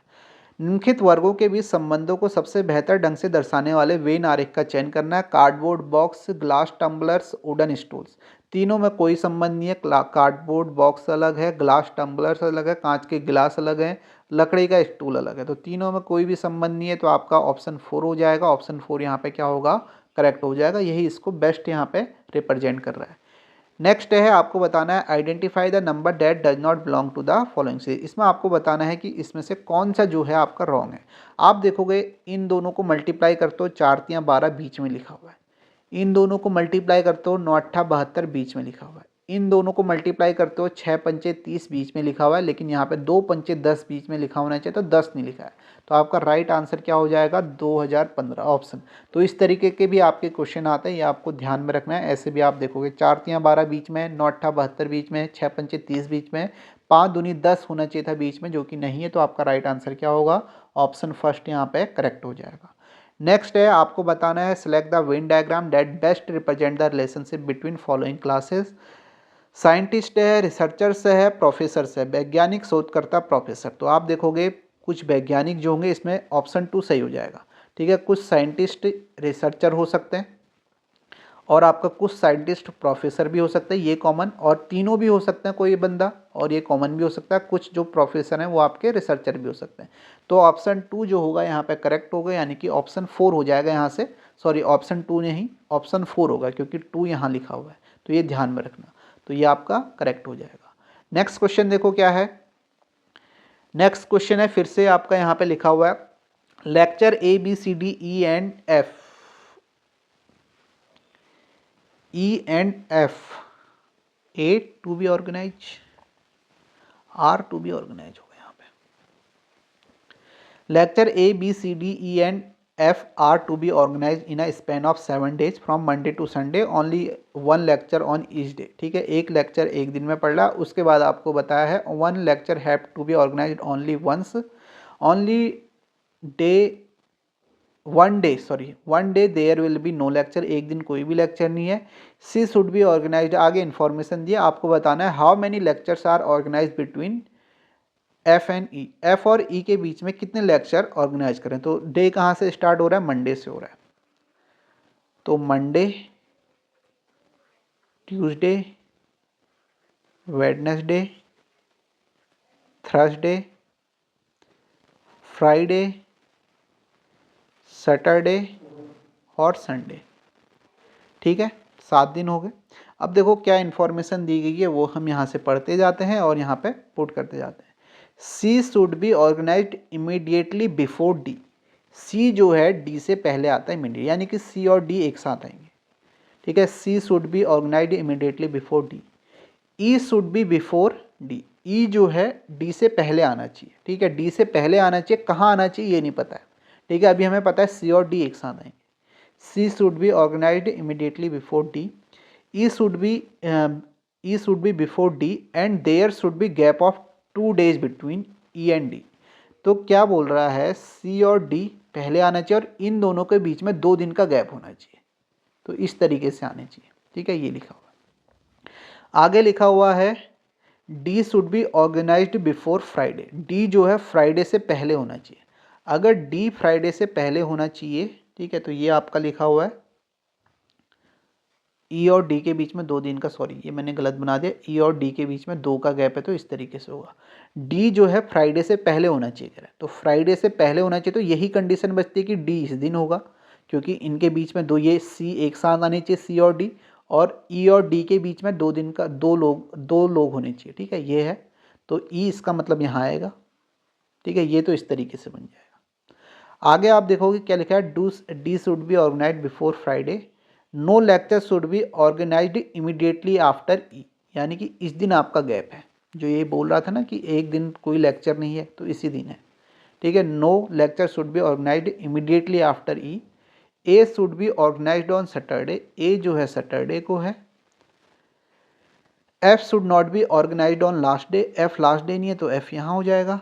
तो लास्ट में कौन बचा, बी बचा, बी यहाँ हो जाएगा। अब आपसे क्या बोला, how many lecture are organised between F and E, F और ई के बीच में। एफ और ई के बीच में आपके कितने लेक्चर हैं, 2 ही तो लेक्चर हैं, सी और डी, तो 2 इसका राइट आंसर हो जाएगा। 2 यानी कि आपका ऑप्शन 3 सही हो जाएगा। ठीक है, समझ में आ गया होगा, आसान है। ठीक है, इस तरीके से जो भी यहाँ पे बोला गया वो हम यहाँ पे पुट करते जाएंगे तो आपका आंसर आ जाएगा। नेक्स्ट क्वेश्चन देखो क्या है, study the following digit letter symbol series carefully and answer the question that follows. इस तरीके के भी क्वेश्चन आते हैं, यहाँ पे आपको बताना है how many such numbers are there in the sequence each of which is immediately preceded by a letter and immediately followed by a symbol. अनुक्रम में ऐसी कितनी संख्या है जिनमें से प्रत्येक के ठीक पहले एक अक्षर है, यानी कि नंबर आपको बताने, ये ऐसे कितने नंबर है जिनसे ठीक पहले क्या है, लेटर है और ठीक बाद एक प्रतीक है यानी कि सिंबल है। तो सीधे आपको पहले नंबर देखने हैं। ये आपका नंबर 4 है, ठीक है, इसके ठीक पहले लेटर है और ठीक बाद सिंबल है, 1 हो गया। फिर उसके बाद आपका नंबर 8 है लेकिन इससे ठीक पहले सिंबल है तो ये हो नहीं सकता। फिर 9 है, इससे ठीक पहले एक लेटर है फिर सिंबल है, 1 ये हो गया।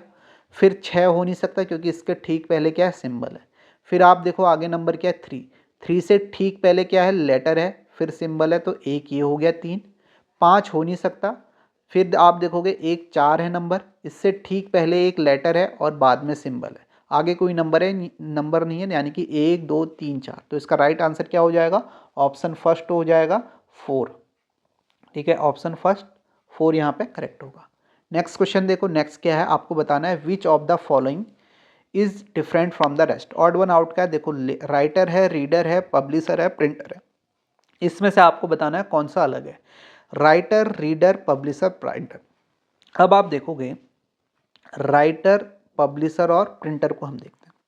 देखो राइटर, पब्लिशर, प्रिंटर, देखो कोई भी कंटेंट होता है, ठीक है, कोई भी बुक होगी या कुछ भी आप मान लो, उसको पहले राइटर लिखेगा, ठीक है, राइटर लिखेगा और फिर उसके यहाँ पे पब्लिशर, ठीक है, पब्लिशर यहाँ पे क्या करेगा, ठीक है, पब्लिशर का मतलब प्रकाशक होगा, ठीक है, जो उसको क्या यहाँ पे डिस्ट्रीब्यूट करेगा, ठीक है, या प्रिंटर जो होगा उसकी आपका यहाँ पे कॉपीज बनाएगा। तो आप देखोगे कोई भी कंटेंट है, ठीक है, उस कंटेंट से रिलेटेड यहाँ पे आप देखो, इससे जो राइटर है, पब्लिशर है और प्रिंटर है ये डायरेक्टली इन्वॉल्व है, ठीक है, डायरेक्टली इन्वॉल्व है, यानी कि कंटेंट को लिखना फिर उसको डिस्ट्रीब्यूट करना या उसकी कॉपीज़ बनाना, ठीक है, प्रिंटर की मदद से फिजिकल कॉपीज़ बनाना, उससे ये डायरेक्टली रिलेटेड है ये तीनों। लेकिन जो रीडर है वो रिलेटेड नहीं है इनसे, वो पढ़ने वाला है, ठीक है। तो ये आप बोल सकते हो कि लेखक, प्रकाशक, मुद्रक, राइटर, पब्लिशर, प्रिंटर जो हैं इससे डायरेक्टली रिलेटेड हैं, ये एक जैसे हैं, जबकि रीडर जो है इसमें इन्वॉल्व नहीं है, ठीक है, ये पाठक है पढ़ने वाला, इसका काम अलग है। तो ये तीनों एक जैसे हैं जबकि रीडर जो है अलग हो जाएगा। तो आपका राइट आंसर यहाँ पे क्या आ जाएगा, रीडर आ जाएगा, ऑप्शन 4 हो जाएगा, यानी कि ऑप्शन 4 यहाँ पे क्या होगा, करेक्ट होगा। बात सभी को समझ में आ गई, ये डायरेक्टली इनसे आपका कनेक्टेड है, कंटेंट से या कोई भी बुक हो, ये तीनों लेखक, प्रकाशक, मुद्रक, जबकि पाठक आपका अलग हो गया। तो इसका राइट आंसर ऑप्शन 4 यहाँ पे करेक्ट हो जाएगा, रीडर। नेक्स्ट क्वेश्चन देखो क्या लिखा है, स्टेटमेंट और अजम्पशन का क्वेश्चन है। A child should be put in school at the age of 5 years और सो। क्या बोल रहे हैं, बच्चे को 5 वर्ष या उससे अधिक की आयु में स्कूल में डाल देना चाहिए, ठीक है। स्टेटमेंट क्या है, स्टेटमेंट ये कह रहा है बच्चे को 5 वर्ष या उससे अधिक की आयु में स्कूल में डाल देना चाहिए। पहला क्या था, school do not admit children after 6 years of age, ये कहाँ का, स्कूल 6 वर्ष की आयु के बाद बच्चों को प्रवेश नहीं देते हैं, तो ये तो यहाँ पे आपका बिल्कुल गलत हो जाएगा, ठीक है, ये वाला आपका यहाँ पे बिल्कुल गलत हो जाएगा। दूसरा क्या है, 5 वर्ष से कम आयु में बच्चा विकास और सीखने की क्षमता के उचित स्तर को प्राप्त नहीं कर पाता है। ये है below the age of 5 a child does not attain an appropriate level of development and ability to learn, ये यहाँ पे सही हो जाएगा। यही बोल रहा है कि इसने स्टेटमेंट क्या है, ठीक है, स्टेटमेंट ये मैं बात ये बोल रहा हूँ कि a child should be put in a school at the age of 5 years और सो, ठीक है, 5 वर्ष या उससे अधिक की आयु में स्कूल में डाल देना चाहिए। तो मेरा साफ साफ मतलब है कि इससे नीचे वाला तो नहीं करना चाहिए, यानी कि इससे नीचे अगर आप डालोगे तो 5 वर्ष से कम आयु के में बच्चे का विकास और सीखने की क्षमता के उचित स्तर को प्राप्त नहीं कर पाता है, ठीक है। तो यही है, अगर कर पाता तो मैं बोलता 5 से नीचे भी आप कर सकते हो। तो ये एजम्पशन यहाँ पे सही होगी, सेकेंड वाली, ठीक है, और पहली वाली गलत हो जाएगी। तो आप क्या बोलोगे, ओनली सेकेंड एजम्पशन जो है यहाँ पे इम्प्लिसिट है। तो आपका राइट आंसर हो जाएगा ऑप्शन 4 जो होगा वो आपका यहाँ पे क्या होगा, करेक्ट होगा। नेक्स्ट क्वेश्चन देखते हैं।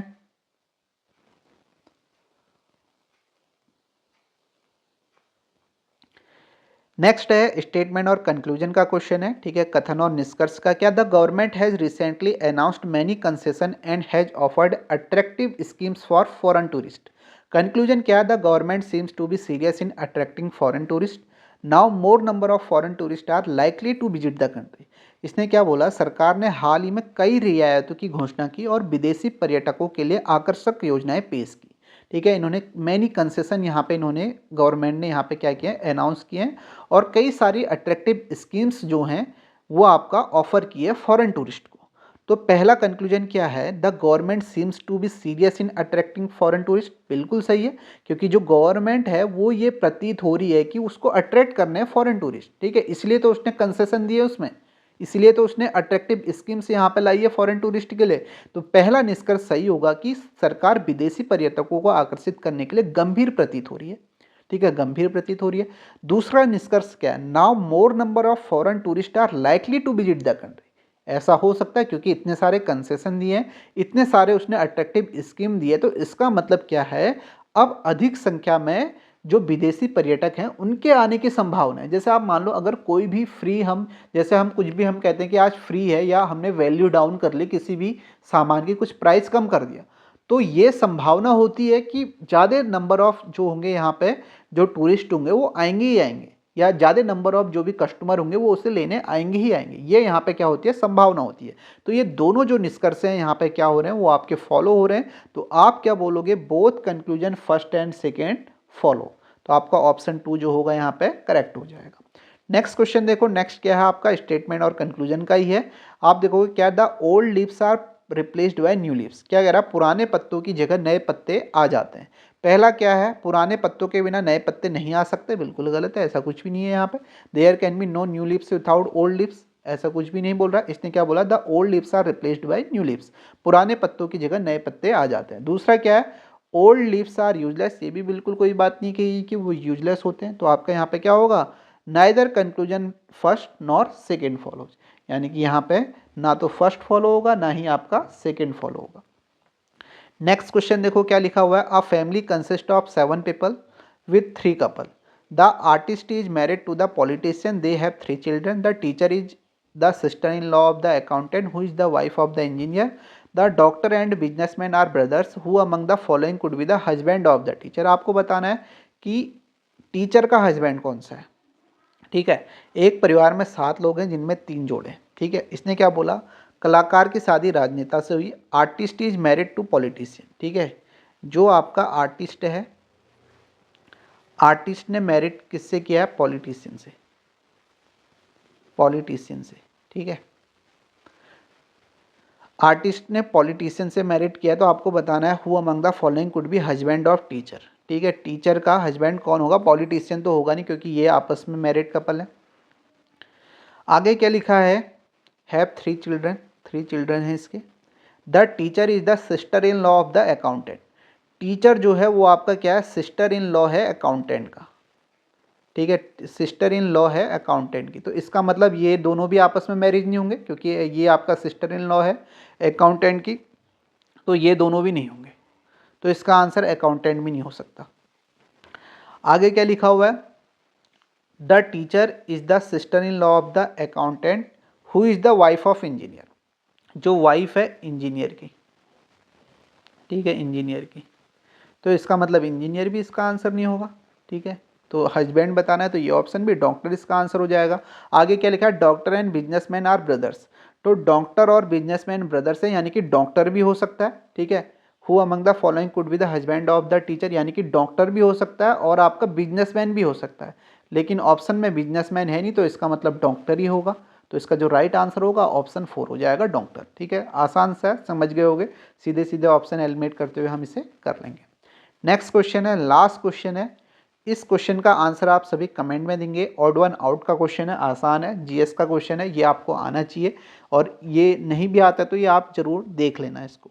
तो इसका आंसर आप सभी को कमेंट में देना है। तो ये सारे थे अच्छे क्वेश्चंस थे, ठीक है। मैंने 15 शिफ्ट से लिए थे, तो सारे अच्छे क्वेश्चंस हैं, ठीक है। आपने एक बार सब्जेक्ट का जो सिलेबस है वो कंप्लीट किया है, तो उसके बाद ये क्वेश्चन आपके लिए बड़े ही आपको अच्छा लगेगा। इनको प्रैक्टिस करने से एक तरीके से आपका अच्छा रिवीजन यहाँ पे हुआ होगा।